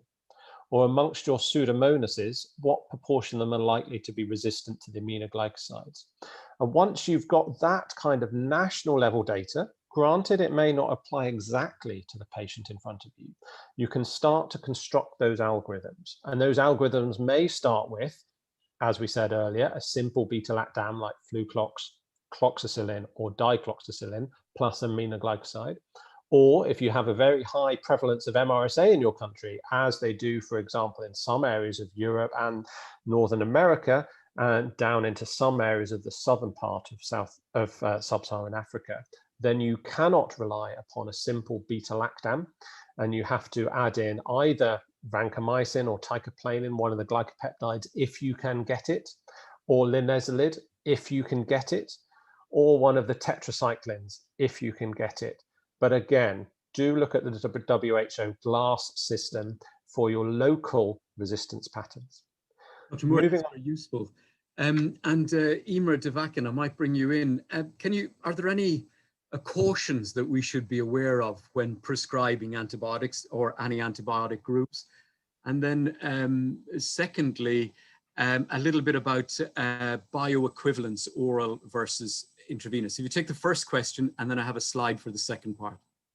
I think Dr. Moore kind of touched on some of the interactions, that it's the macrolides that you worry about, the CYP3A4 interactions with, for example, statins. Then also you have ones that might be QT prolonging, like clarithromycin or ciprofloxacin. And I actually have there's a slide later on that has some useful resources to where you can find out which antibiotics have CYP450 interactions, which ones are QT prolonging, and what other drugs they might interact with. So then this just looks at some of the IV to oral equivalents, if they're available, that they're all over 50%. So your coamoxiclav and fluclox have over 70% IV to oral bioavailability, and then your ciprofloxacin, metronidazole, and clindamycin are over 90%. The Linezolid, as Dr. Moore said, if it's available, has 100% bioavailability, and then for antifungal, fluconazole has over 90% IV to oral bioavailability. That's really useful. Thank you very much for that, Emer. So just moving forward with this patient, they have ongoing severe pain. You know, I suppose we've already spoken at some length about the strategies there. They've also got issues with the high blood sugar, they're tachycardic. Just in general, the patient is probably metabolically quite active. Dr. Jeske, I wonder, do you have any thoughts on the modalities of treatment that we can use at this point to reduce those other aspects of agitation, pain, and difficulties? I think that it's a very, as it just indicated, it's complex. So once we have the pain management under control, and again, we here use patient with addiction and alcoholism and others, we use ketamine as an adjunct. We go low on benzos just because of metabolic aspects. And you know, if you give a benzo too long, you actually induce significant insulin resistance because it's so lipophilic, and you increase hypermetabolism. Obviously, once pain control, we use clonidine, for example, as an adjunct, and you go in there with ketamine, clonidine, and some opioids. But if the tachycardia stress is not due to pain, then what we would probably do is do a metabolic cart, see what the metabolic needs are, and adjust our nutrition. I'll come back to nutrition in a second. But what we also would do is check the liver function in order to answer the question, is she metabolizing proteins? Does she have some liver deficiency? Is the ammonium high? What is the cirrhotic status? Because that's important information. And then lastly, we would probably go in with tachycardia and catecholamines are high, would better block it. And the best evidence would be clearly to give some propranolol because it's non-selective and it's widely available. So you will go in 10 milligrams QID, Q6 hours or QID, and then titrate to heart rate under 100 is the currently standard thinking about how to give propranolol. That will reduce the stress, that will bring the heart rate down. That is probably also beneficial if she has some esophagus varicosis. It's not bad for the liver. So overall, that's first. Then you would probably consider oxandrolone just because it's so benign. Again, pregnancy there, contraindication, but if not, you could. And then lastly, growth hormone, you cannot give. You would certainly try to give insulin as the most benign drug to control blood sugar. And if you give it as a continuous infusion, avoiding hypoglycemia, you have some anabolic effects. And then lastly, nutrition. Again, you would ask yourself, how do I feed? I personally prefer glucose, amino acids, and protein, even short-branched amino acids. It's available. I'm not a big believer in fats just because fat signaling, we know the fat undergoes a metabolic response called browning, highly lipolytic, highly production of fats in your serum that are detrimental because it causes fatty infiltration of your organs, and her liver is completely affected anyway. And so basically there's a clear indication you don't want to overload the liver. So go on glucose, go on proteins, go on amino acids, but these were all modalities. And of course, keep the room warm, keep your OR warm, keep intubated, keep sedated, warming blankets. And I think with that aspect, hopefully you get it down a little bit in her metabolic response. Thank you very much. That's been very, very useful. And my friend Jorge will perhaps continue this a little bit. I suppose, Mark, one question at the start. Do you have any differences or in treatment with a malnourished patient? Well, that is actually a very important question. So if you have very cachectic patients, and just to be clear, so for maybe everybody, it's interesting to know, we did a study to look at obesity as well as cachexia. And the worst outcome of all the patients have cachectic patient with a BMI under 18. So you need to be worried about that. And the problem is you think, oh, let's feed these patients lots of proteins, nutrition. Actually, that is a problem because you cause overfeeding and you cause ischemia of the gut, and you have this overfeeding syndrome called superior mesenteric artery syndrome. So you have to be extremely careful when you have cachectic and malnourished patients, as I said, who cannot metabolize nutrition in the liver, fatty infiltration, the gut is atrophic. So you have to be very diligent when you have cachexia present and malnutrition, and very thoughtful how you feed. And it's the same as when you're highly obese, you need to avoid fats at all costs because you have the browning, you have lipolysis, you're going to kill the organ. So you really go in the middle, give nutrition, glucose, proteins, give insulin, give some of your propranolol. You can consider metformin, which I'm a big fan of. And I think this is the way to navigate through this. And even rehabilitation before surgeries is an aspect when you're so malnourished and in bad shape. Do prehab. If it's extubated patient, make him walk, and elderly and so forth. If it's a patient who can wait for the OR, just wait and make sure the patient is in good shape before you actually go into this OR race. Otherwise, you're going to lose the fight. Thanks. Okay. Mark, can I ask you another question regarding one of our colleagues basically has told us about supplementation basically with vitamin C and trace elements. Obviously, there is a trend specifically in the acute period of trying to reduce the resuscitation needs with mega doses of vitamin C. One of our colleagues, Suleika Shalila, is asking about our points of view regarding the management of major burns and vitamin C, but maybe we could introduce also a concept of what do we do with trace element supplementation. Thanks. I think, Jorge, that is a brilliant question. And there will be a study is going on with Dr. Darren Hayland, who did a glutamine study called Re-Energized. They're about to finish that, but they started now the vitamin C study. There's a lot of controversy. And what we will do here, even in our group of 5 surgeons, 3 believe in vitamin C high dose infusion and 2 do not believe in it. So the burn world is really split, because they say, oh yeah, it's beneficial, radical scavenger, antioxidant, but then they'll say increased urinary output, renal failure. So there's a lot of discrepancy. So Dr. Hayland's setup is now looking into the vitamin C dosing. And again, we don't even know the proper dosing, but we know from the critical care literature recently in JAMA and in New England that vitamin C has benefits for sepsis. So I suspect there is a benefit in terms of the properties of being antioxidant and radical scavenger. But what we do in addition to vitamin C, and we published this a couple of years ago, antioxidant infusion is highly beneficial. It really prevents the infection. It boosts your immune system. And again, if we think about what's the major cause of death in our patients, it's always sepsis. It's infectious-driven septic multi-organ failure. So vitamin C, antioxidants, you give your vitamins, you give your cocktail mix of vitamin D, C, folic acid, and so forth, especially in an alcoholic. You always would supplement vitamin Bs and the folate and so forth. I think there's a benefit. But your question about vitamin C, I hope we will have an answer over the next couple of years. But me personally, I'm a big believer in vitamin C as being beneficial. Thanks, Mark. That is a brilliant response. Maybe we could actually introduce a number of colleagues' opinions about issues that are very recognizable for the patients in rehabilitation, specifically the management of pruritus and the management of postoperative pain due to either grafts or scarring. When we start, for example, is getting better with the management of these patients, obviously the activity may or may not worsen this.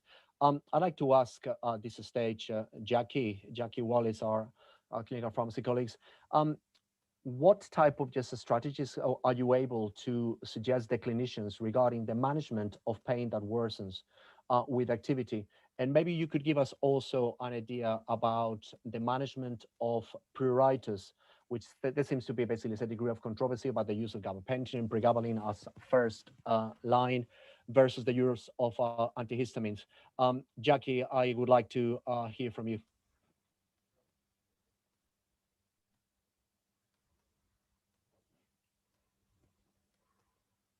Maybe I could hear from Emma.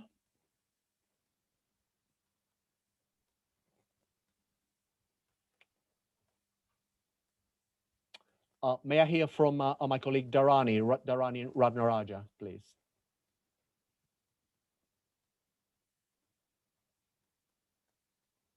Okay, looks like we have some connectivity problems. Maybe I could hear basically is from John Cooney regarding basic antilles, the management of this patient that is aggressive. We don't know basic antilles is the reason why. And obviously the introduction basic antilles of a multidisciplinary approach on these patients with our psychiatrists is important. John, are you able to give us any ideas about how to suggest the strategies to deal with patients that are agitated, but that could become a tiny bit more from the psychiatric derangement point of view? Well, I suppose the issue, is about kind of a assessment in the round, understanding what the physical state of the patient. Are we looking at delirium? Are we looking at psychotic symptoms associated with delirium? Is there a psychiatric illness? And you had a poll earlier asking about untreated psychiatric illness. Now, most psychiatric illness is actually not going to cause agitation as such. The most common thing is going to be delirium, and as I say, multifactorial pain, metabolic derangements, infections, all the usual upstream phenomena which contribute to it. The psychiatric management then is really about keeping the patient safe, keeping the staff safe, and chemical restraint should be used, but sparingly. The brain is already affected by definition with delirium, and so you want to keep further neurotoxins at as low a level as possible. And as I say, judicious use of small doses of antipsychotics, the likes of haloperidol, just as good as anything. Olanzapine is a bit more sedative, likely to add to delirium. Benzos to be avoided if possible, if it's a delirium. And of course, making the diagnosis of delirium, the cardinal features of it, relatively abrupt onset, fluctuating course, attentional deficits on a mental state examination, and even simple things like just getting people to do months of the year backwards is a good test of somebody's capacity to process information. And if they don't have the attention to do, as I say, the attentional tasks, we're usually in the territory of delirium. And as I say, delirium then is hyperactive, it's hypo or hypoactive or mixed. If it's hypoactive, the person is quiet, withdrawn, and that can be as dangerous because sometimes the contributory causes to the delirium may not be identified. Whereas if it's hyperactive, generally the nursing staff will be all too aware of it. If the agitation or aggression is excessive, you may need to use security specials as well to restrain the patient until such time as you can get control of it using, as I say, antipsychotic medication. Sometimes sedation if necessary, but it's a bit of a Faustian pact to use sedation, because sedation will ultimately, as they contribute to delirium.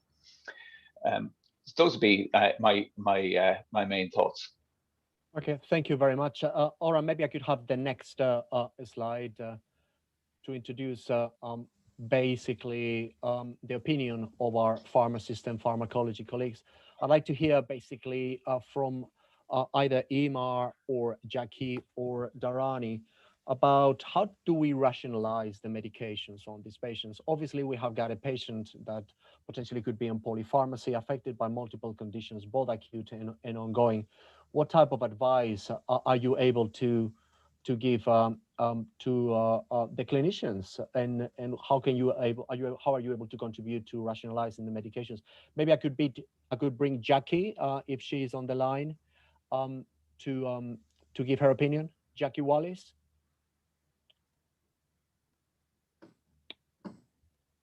May I have Dharani coming on the call? Hello.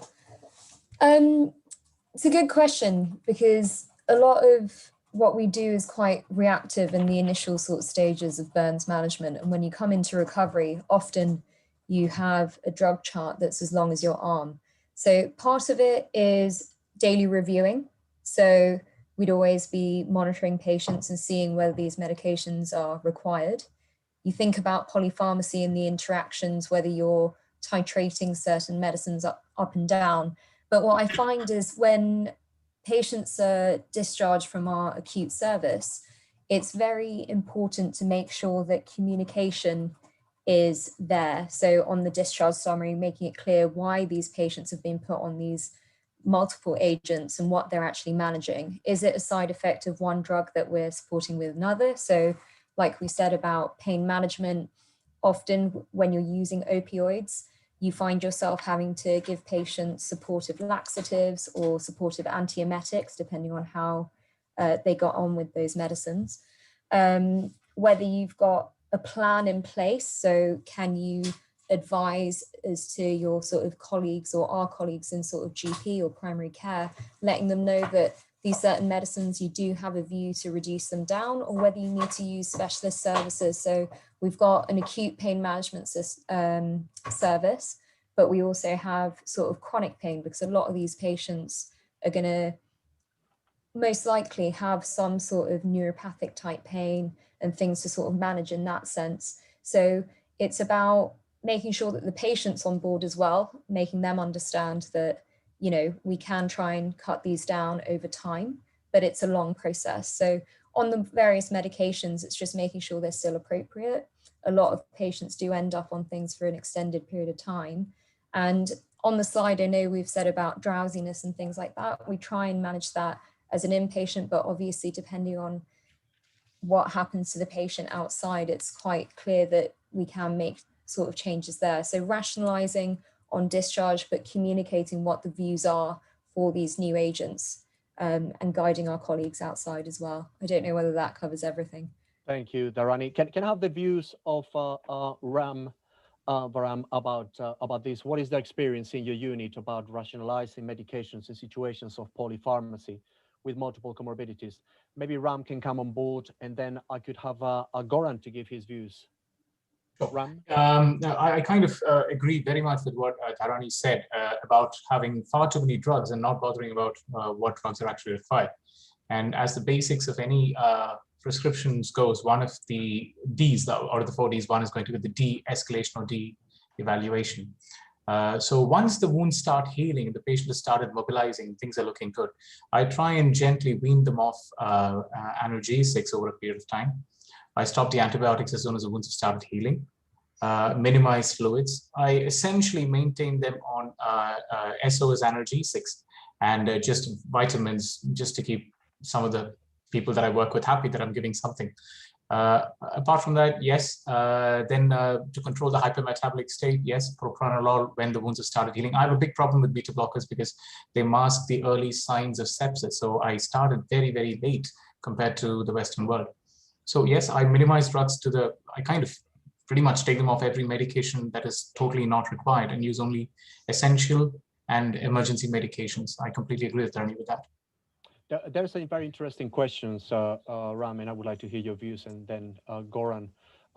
Essentially, gabapentin, and we also, there seems to be, this is like a trend in the question and answers for the management and pruritus. How do you find a strategy basically to step down analgesics, and how do you take the in the charts, you know, out of the chart first? And do you find that by using specifically doses, high doses of gabapentin, you may find basically that when you're treating pruritus, do you find a reduction in the requirement of other analgesics like paracetamol and tramadol? Is that question for me, Mr. Velopoulos? It is, Ram. Thank you so much. Yes, Again, yes.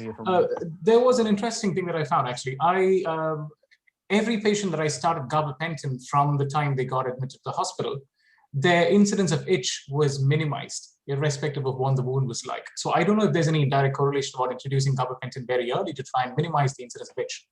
Now, from an analgesic perspective, yes, opiates, off opiates first.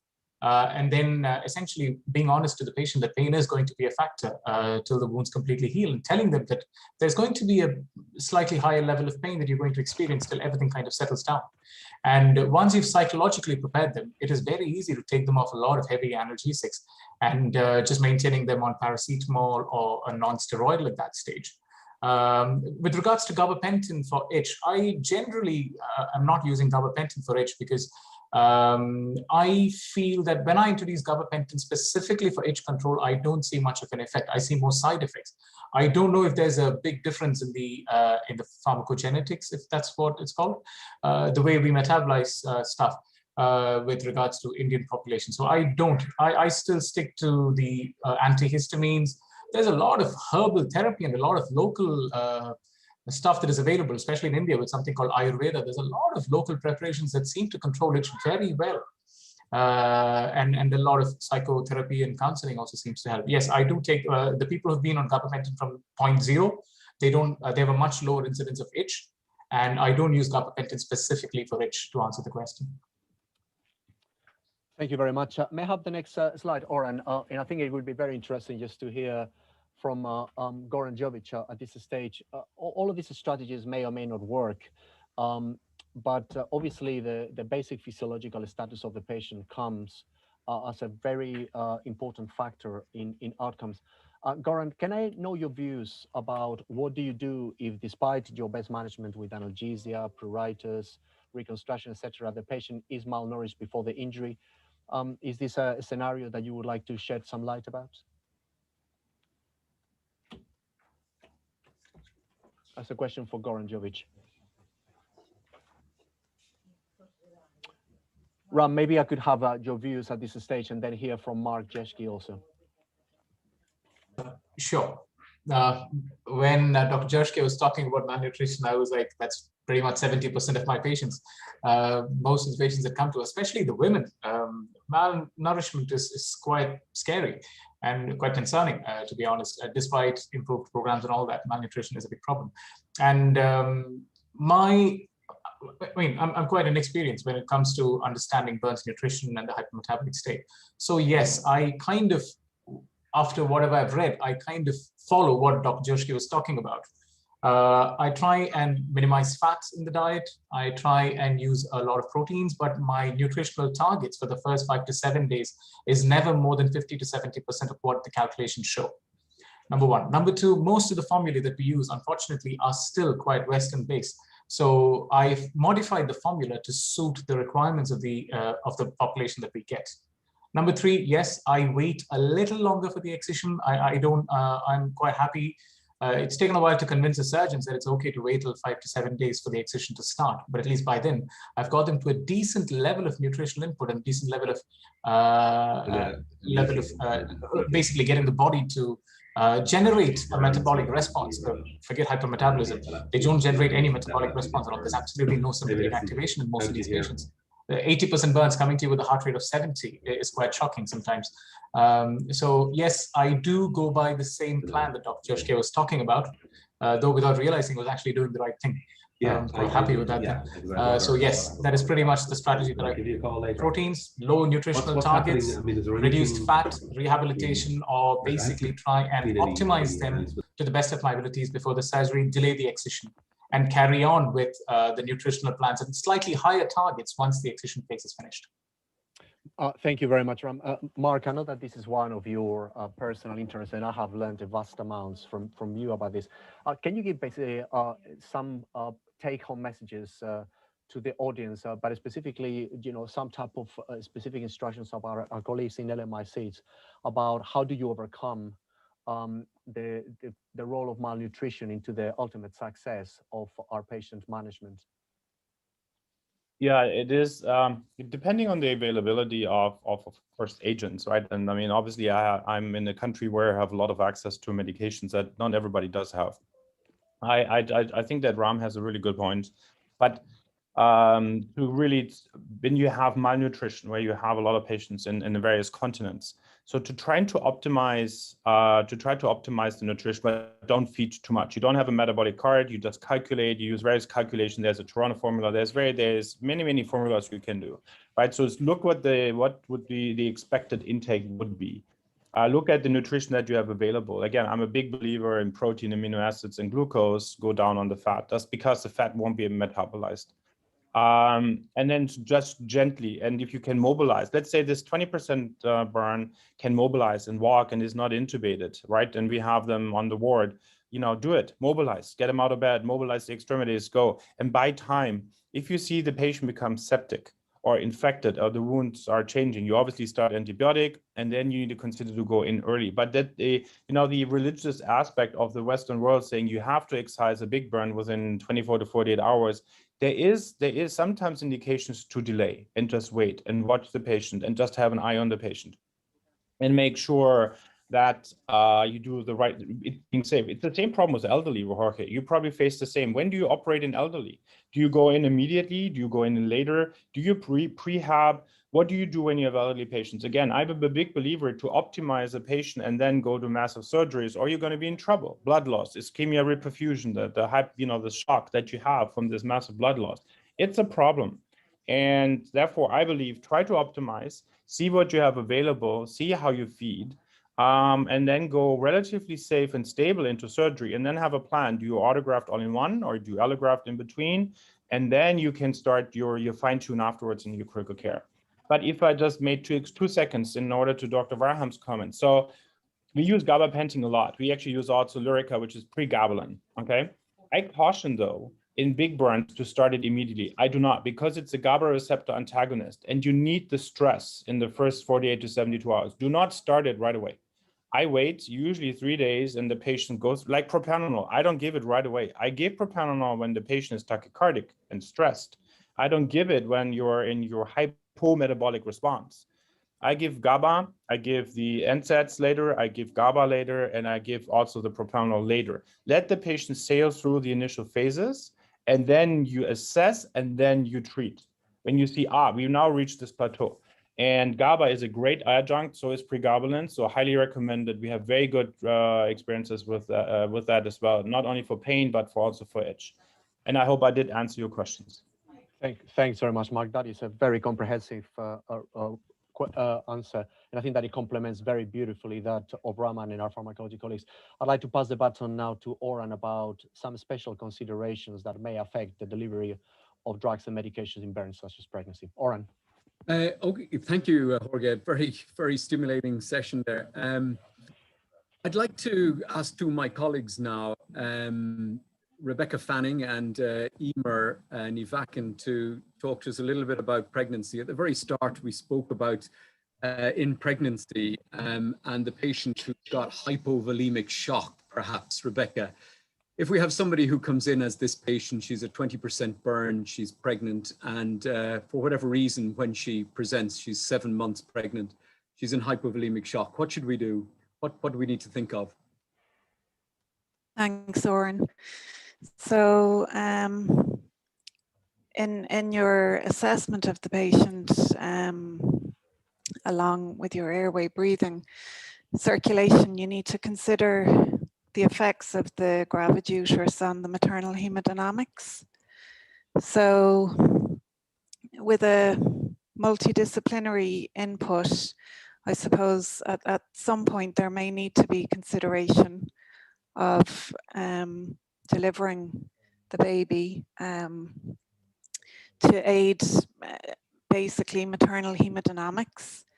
So other things that you should consider at that gestation, your IV access should be above the diaphragm. If you're using the interosseous route, it should be the humeral heads that you use rather than the lower limbs.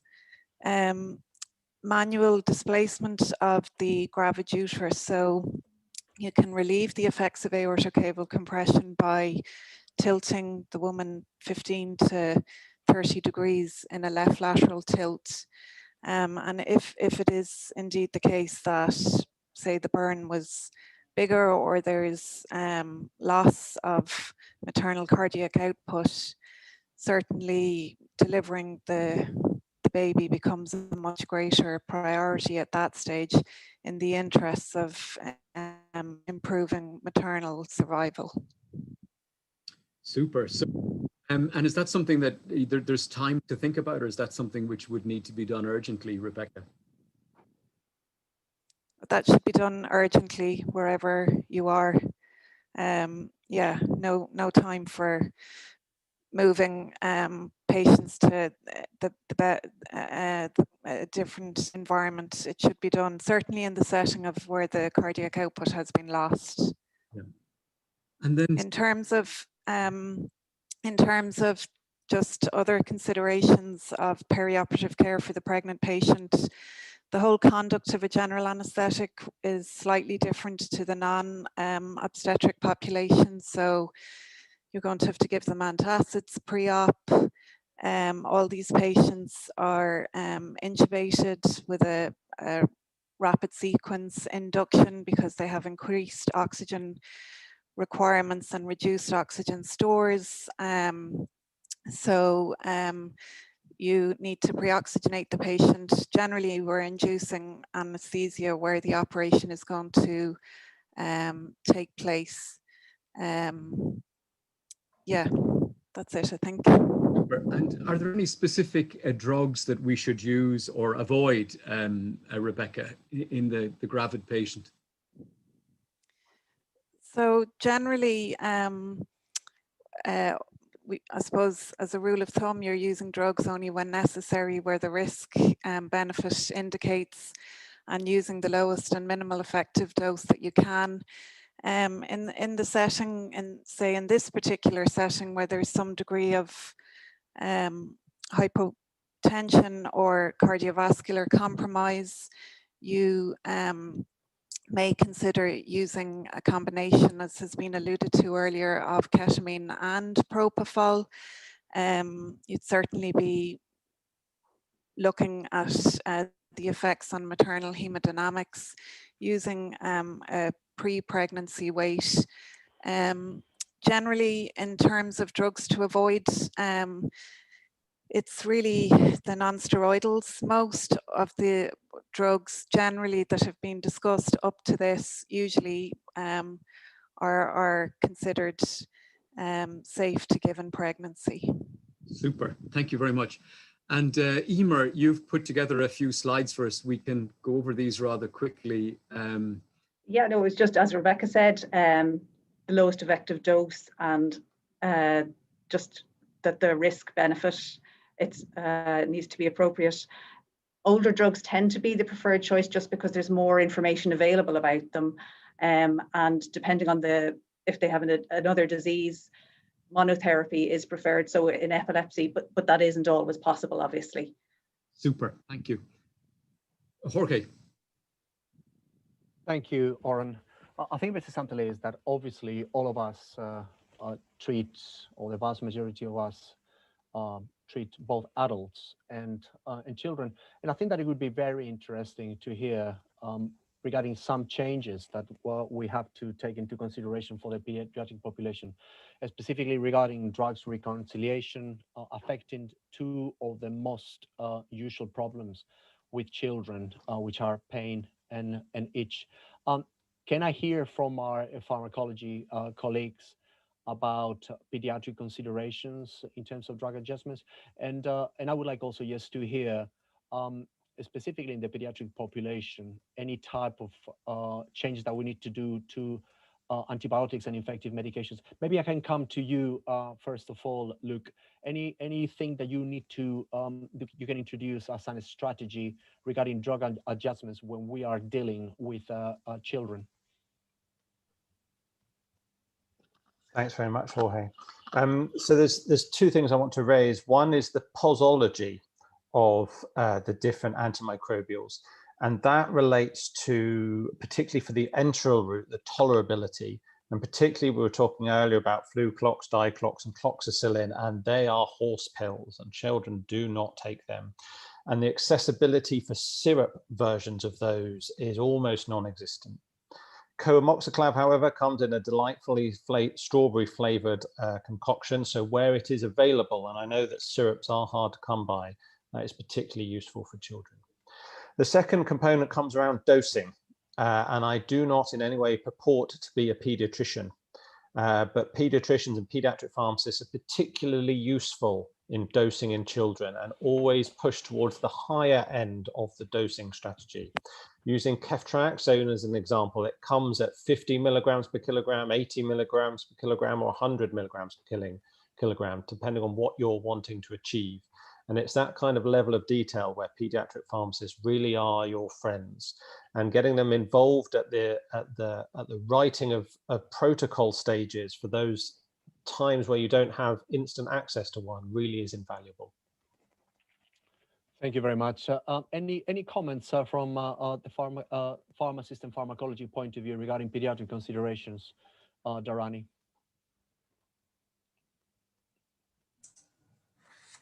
The main considerations is, as Luke said, making sure that you've got dosing, you've got pharmacists available to help, but also making sure that allergies, but also making sure that we have the right weight for the patient and age. There have often been sort of issues with dosing related to the weight of the patient, and just making sure that we have that to hand and that it's actually up to date to avoid any sort of sub or supra therapy. Thank you very much, Dharani. Joe, have you got any comments from your point of view about drug adjustments in the pediatric population that you would like to introduce? Me? Just echo what everybody else says. I think children tend to have a little bit more water about them than adults do. So some drugs, particularly the one that comes to mind is gentamicin. Dosing tends to be because of the higher volume of distribution, so that it tends to be at a higher level than you would do with adults. So in our practice, we give a once daily dose of 7 milligram per kilo to a child, and 5 to an adult who is otherwise normal renal function. That's one example. The other thing is when it comes to opiates, obviously the younger a child gets, the more likely they are to be quite sensitive to them. So just be a little bit careful, particularly in the very young population with opiates. Thanks very much, Joe. Oren, passing you the button for the final stretch. Yeah, I think Joe, just keeping Joe on the line, I know that along with Jackie Wallace that he's looked at these other non-medication tips for managing itch, and I think actually they're very useful and important. And these slides will be kept up and you can go back and stop and zoom, but essentially menthol, putting moisturizer if you're using them into the refrigerator, wet wrap therapy, keeping the area that's affected cool and wet, and colloidal oatmeal, as well as other adjuncts such as apple cider vinegar. And there is evidence to support these, and a little bit about colloidal oats. And thank you, Joe, for putting that all together. I think it's quite useful for people to get back to. At this point, we introduced this patient at the start, and Professor Doherty's been good to join us. Hopefully he might take himself off mute. We're just going to talk a little bit about the patient who's presents perhaps for the first time following an epileptic seizure. Dr. Doherty, I suppose there's, Professor Doherty, 2 points. One, how to manage this patient if they remain comatose, but also perhaps more simply, what are the agents that we should be using first line in this patient who's epileptic if they're not in status, if they've just come in with their 5th seizure, their 10th seizure, what should we use as the first line medications? Okay, so yeah, I have a couple of slides there talking about the coma situation, but let's just talk about maybe a patient coming into outpatients with recurrent, I mean, you might see somebody with recurrent burns coming in. I mean, essentially, there are a number of internationally agreed consensus guidances for various medications. I think for a non-specialist service, there are a number of broad spectrum drugs which will work for really any etiology of epilepsy. So, I mean, the most widely available one in the Western Hemisphere is this drug levetiracetam, or Keppra. It's very well tolerated. It's almost excreted unchanged, doesn't interact with other medications. About a fifth of patients suffer some mood alteration on it, so you really need to be careful about that. After that, there's a drug called lamotrigine, which you'll be familiar with, having dealt with these 1 in a million cases of Stevens-Johnson syndrome. But it is a very good drug, and it is a broad spectrum drug, and it doesn't have mood alteration effects. It has, in fact, it has positive beneficial effects on mood. And it's very, very safe in pregnancy, by the way, as is Keppra. So those two drugs, I think, would be the mainstays of treatment. There's an older drug called carbamazepine that has often some skin manifestations as a side effect as well, but again, rare. And that drug is what we call a narrow spectrum drug. It acts on the sodium channel, and it's really only useful for particular forms of epilepsy. So I think for the non-specialist, I would stick with the lamotrigine and Keppra axis for first drug. And in the specific setting, then, this patient may have been found, they may be comatose and maybe very unclear exactly what's going on at all. But with a history of epilepsy or seizures described, how to manage that patient, Colin?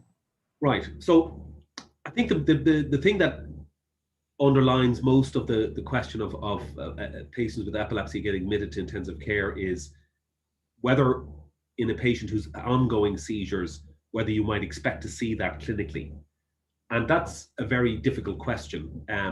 In general, one would expect the motor activity of a generalized convulsion to dissipate over time for various reasons. And so depending on whether the patient is being moved between centers, depending how long they're comatose, several days, maybe even hours after presentation, a person could be convulsing and look completely still. In other words, have subclinical status. And that's really the reason I've asked these several questions. So when a patient comes in with very severe burns, maybe there's a history of possible recurrent seizures and the patient may be pregnant, is the level of coma commensurate with the pharmacological induction? In other words, they're probably on opiates, they may be on propofol, ketamine, benzodiazepines. And if it's not commensurate, what is the cause of this? And to that extent, you need to decide whether there's an underlying neurological injury, and that may be visible from the examination. Or the final thing to consider is that there's ongoing seizure activity, and this is the one that we worry about. So if the coma is not explained by the medications, you need to get some kind of brain imaging. If that's normal, you need a lumbar puncture. So these are efforts to rule out another injury. Adrian asked me to consider, in resource poor environments. Sorry, just go back one slide there.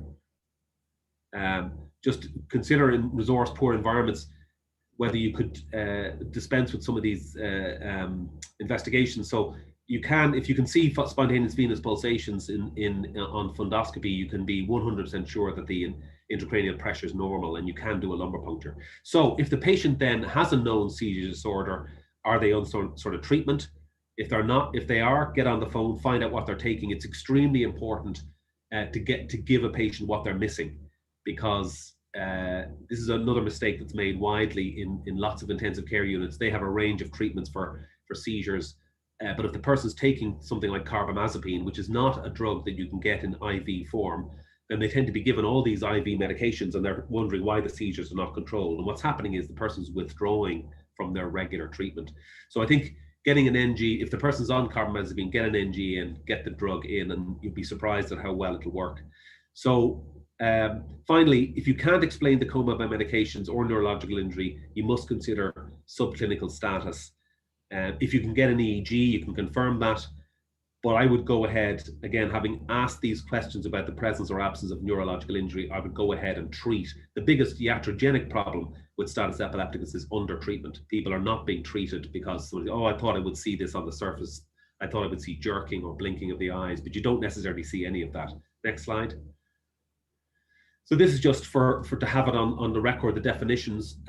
So that the first stage of status is usually the first 30 minutes.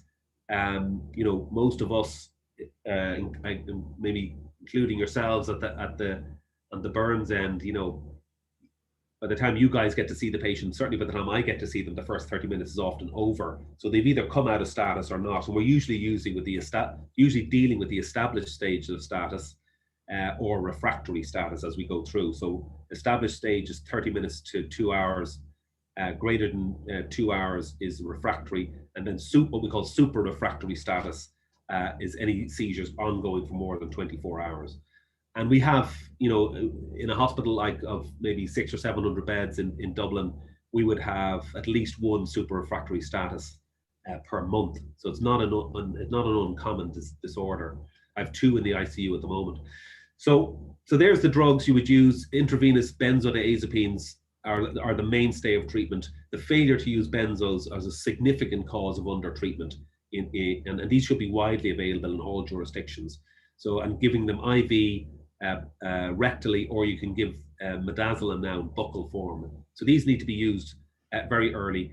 In the established drugs, phenytoin and phenobarbital, also sodium valproate. I'll talk about that in relation to pregnancy in a moment.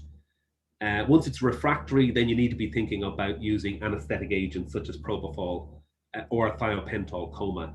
The problem with thiopental is really that you need EEG cover. You need to be making sure that you have visibility of the rhythms of the brain, and that again is not necessarily available everywhere.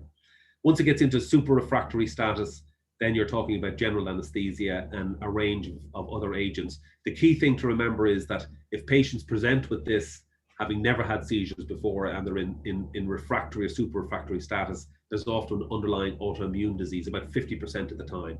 So it's worth using high-dose steroids and intravenous immune globulin if you're dealing with a refractory status that has never happened before. In considerations for pregnancy, most AEDs are safe in the emergency situation apart from sodium valproate. So this drug has, during the blastocyst phase of development, where it's presumed to be most of its toxicity, about 40% of fetal malformations in the offspring.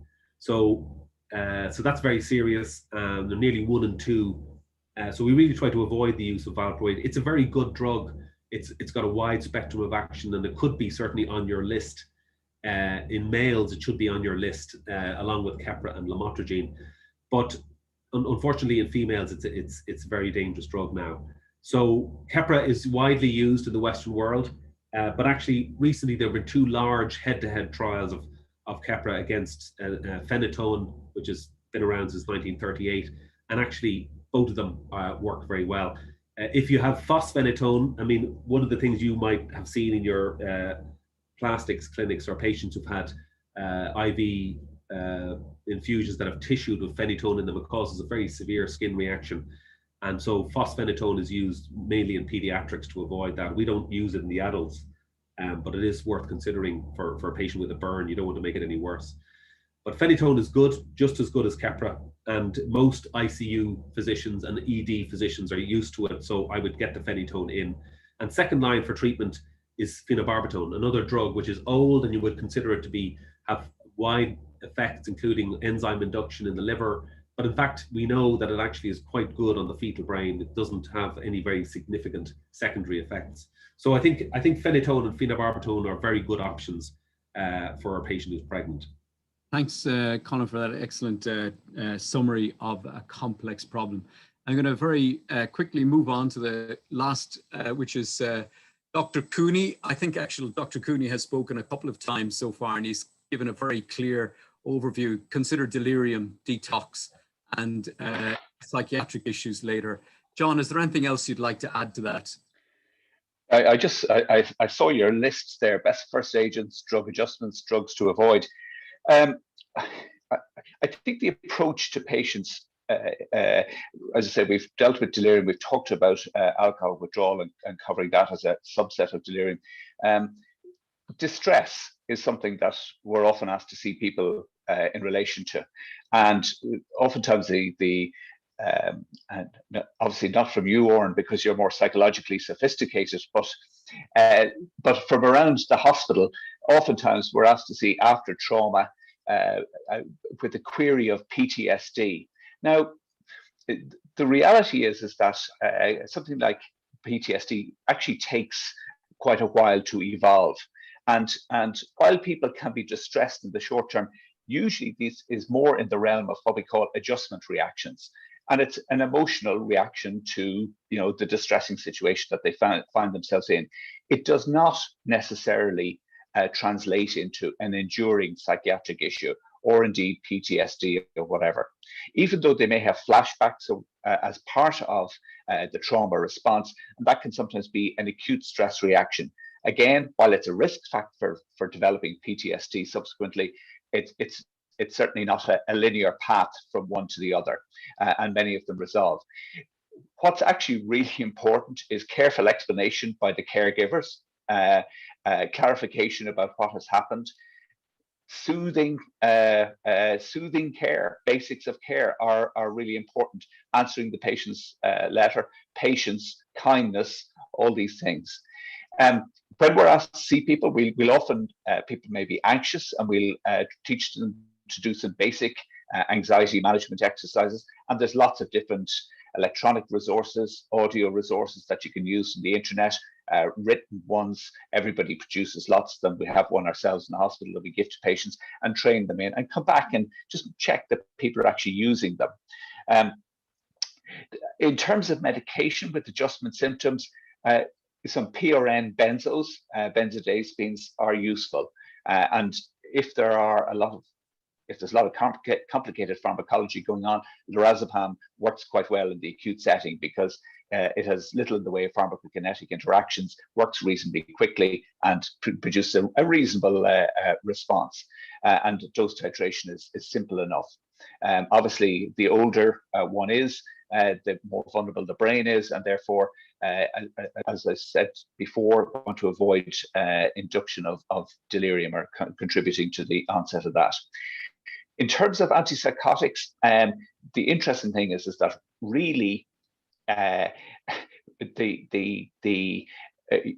availability of older drugs like haloperidol, or even in chlorpromazine, which we don't see so much of anymore.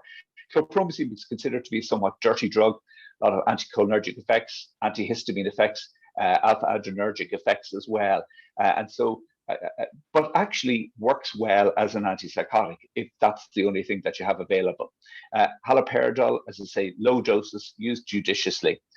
Of the newer drugs, olanzapine and risperidone are exemplars and work very well. Olanzapine is more sedative, and of course the newer antipsychotics, the trade-off is that they're more likely to have metabolic side effects, whereas the older antipsychotics more likely to have extrapyramidal symptoms. You always have to be just careful in terms of drugs to avoid. I'd say just watch out for the development of akathisia with antipsychotics. So you may be treating somebody for agitation, and paradoxically, you may make them more agitated if they become akathisic, which is actually a side effect of the antipsychotic itself. Again, another reason to be using lower doses. In terms of antidepressants, and these are slower acting drugs, SSRIs or tricyclics, absolutely fine. There isn't any great significant difference in terms of efficacy. Side effect profiles will vary, and tricyclics, again, a lot of anticholinergic side effects, and that's a consideration if somebody is vulnerable to delirium again, and to be avoided if possible. SSRIs have a slight antiplatelet effect as well, so just if there's a bleeding propensity, just to be aware of that too. But as I say, these are drugs, particularly the antidepressants, that you would not just prescribe on the basis of one cross-sectional interview. What you're really trying to do is establish that there's an enduring and pervasive mood disorder, not just emotional distress. And I think it's important to distinguish emotional distress, which is you know, the gamut of emotions that we all experience, you know, joy, sadness, jealousy, all the rest of it, versus the pervasive mood disorder, something that enduring sadness, loss of interest, loss of pleasure, poor concentration, disturbed sleep, poor appetite. But of course, in the physically unwell, there's quite an overlap in terms of the somatic symptoms that you get. But as I say, that's why it's necessary to have sequential interviews and to follow these. Thank you, John. That's fantastic summary. I think just take one thing from Dr. Cooney, what he just said there. I think I can't. Sorry, can you not hear me, John? Yeah, so thanks very much, John, for that very good summary. I think one thing we take from that actually is the importance to be kind to patients as well as medicating them appropriately. I think it's been a very exciting day. We've had some great talks. We've discussed treatment options for pain, itch, metabolic management, and specific considerations in the pregnant, the epileptic, and the patient with psychiatric or other disorders. So I'd like to thank all of the participants. I'd like to colleague Jorge Velopoulos for co-chairing. Thank you, Ron. I would like to thank Ramvaram for giving a fantastic talk. Joe Hoppy, Mark Jeske, Goran, Mark Abrahams, Rebecca Fanning, Jackie Wallace, Emer Nivakin, Durrani Ratnaraja, Luke Moore, and John Cooney. We'll put up some few slides at the end to whiz through before we end. They're really for reference. You can pause them at a future point. But it gives me, I'm absolutely delighted that everybody took the time and joined today, for people attending from over 4 continents. So a few slides now. These are just for reference. We're not going to stop, but you can slow down on the internet. And I'd just like to say thank you very much. Medase, Tenki, and gracias, and Goramahagat from Jorge and myself. Thank you. Thank you. For those participants, we do not yet have a post-Zoom meeting, but we'll see you all the next time on the 19th of March, when we hope to discuss and plan to discuss the management of a complex wound, how it's managed with debridement, dressings, and topical therapies. Thank you. See you then.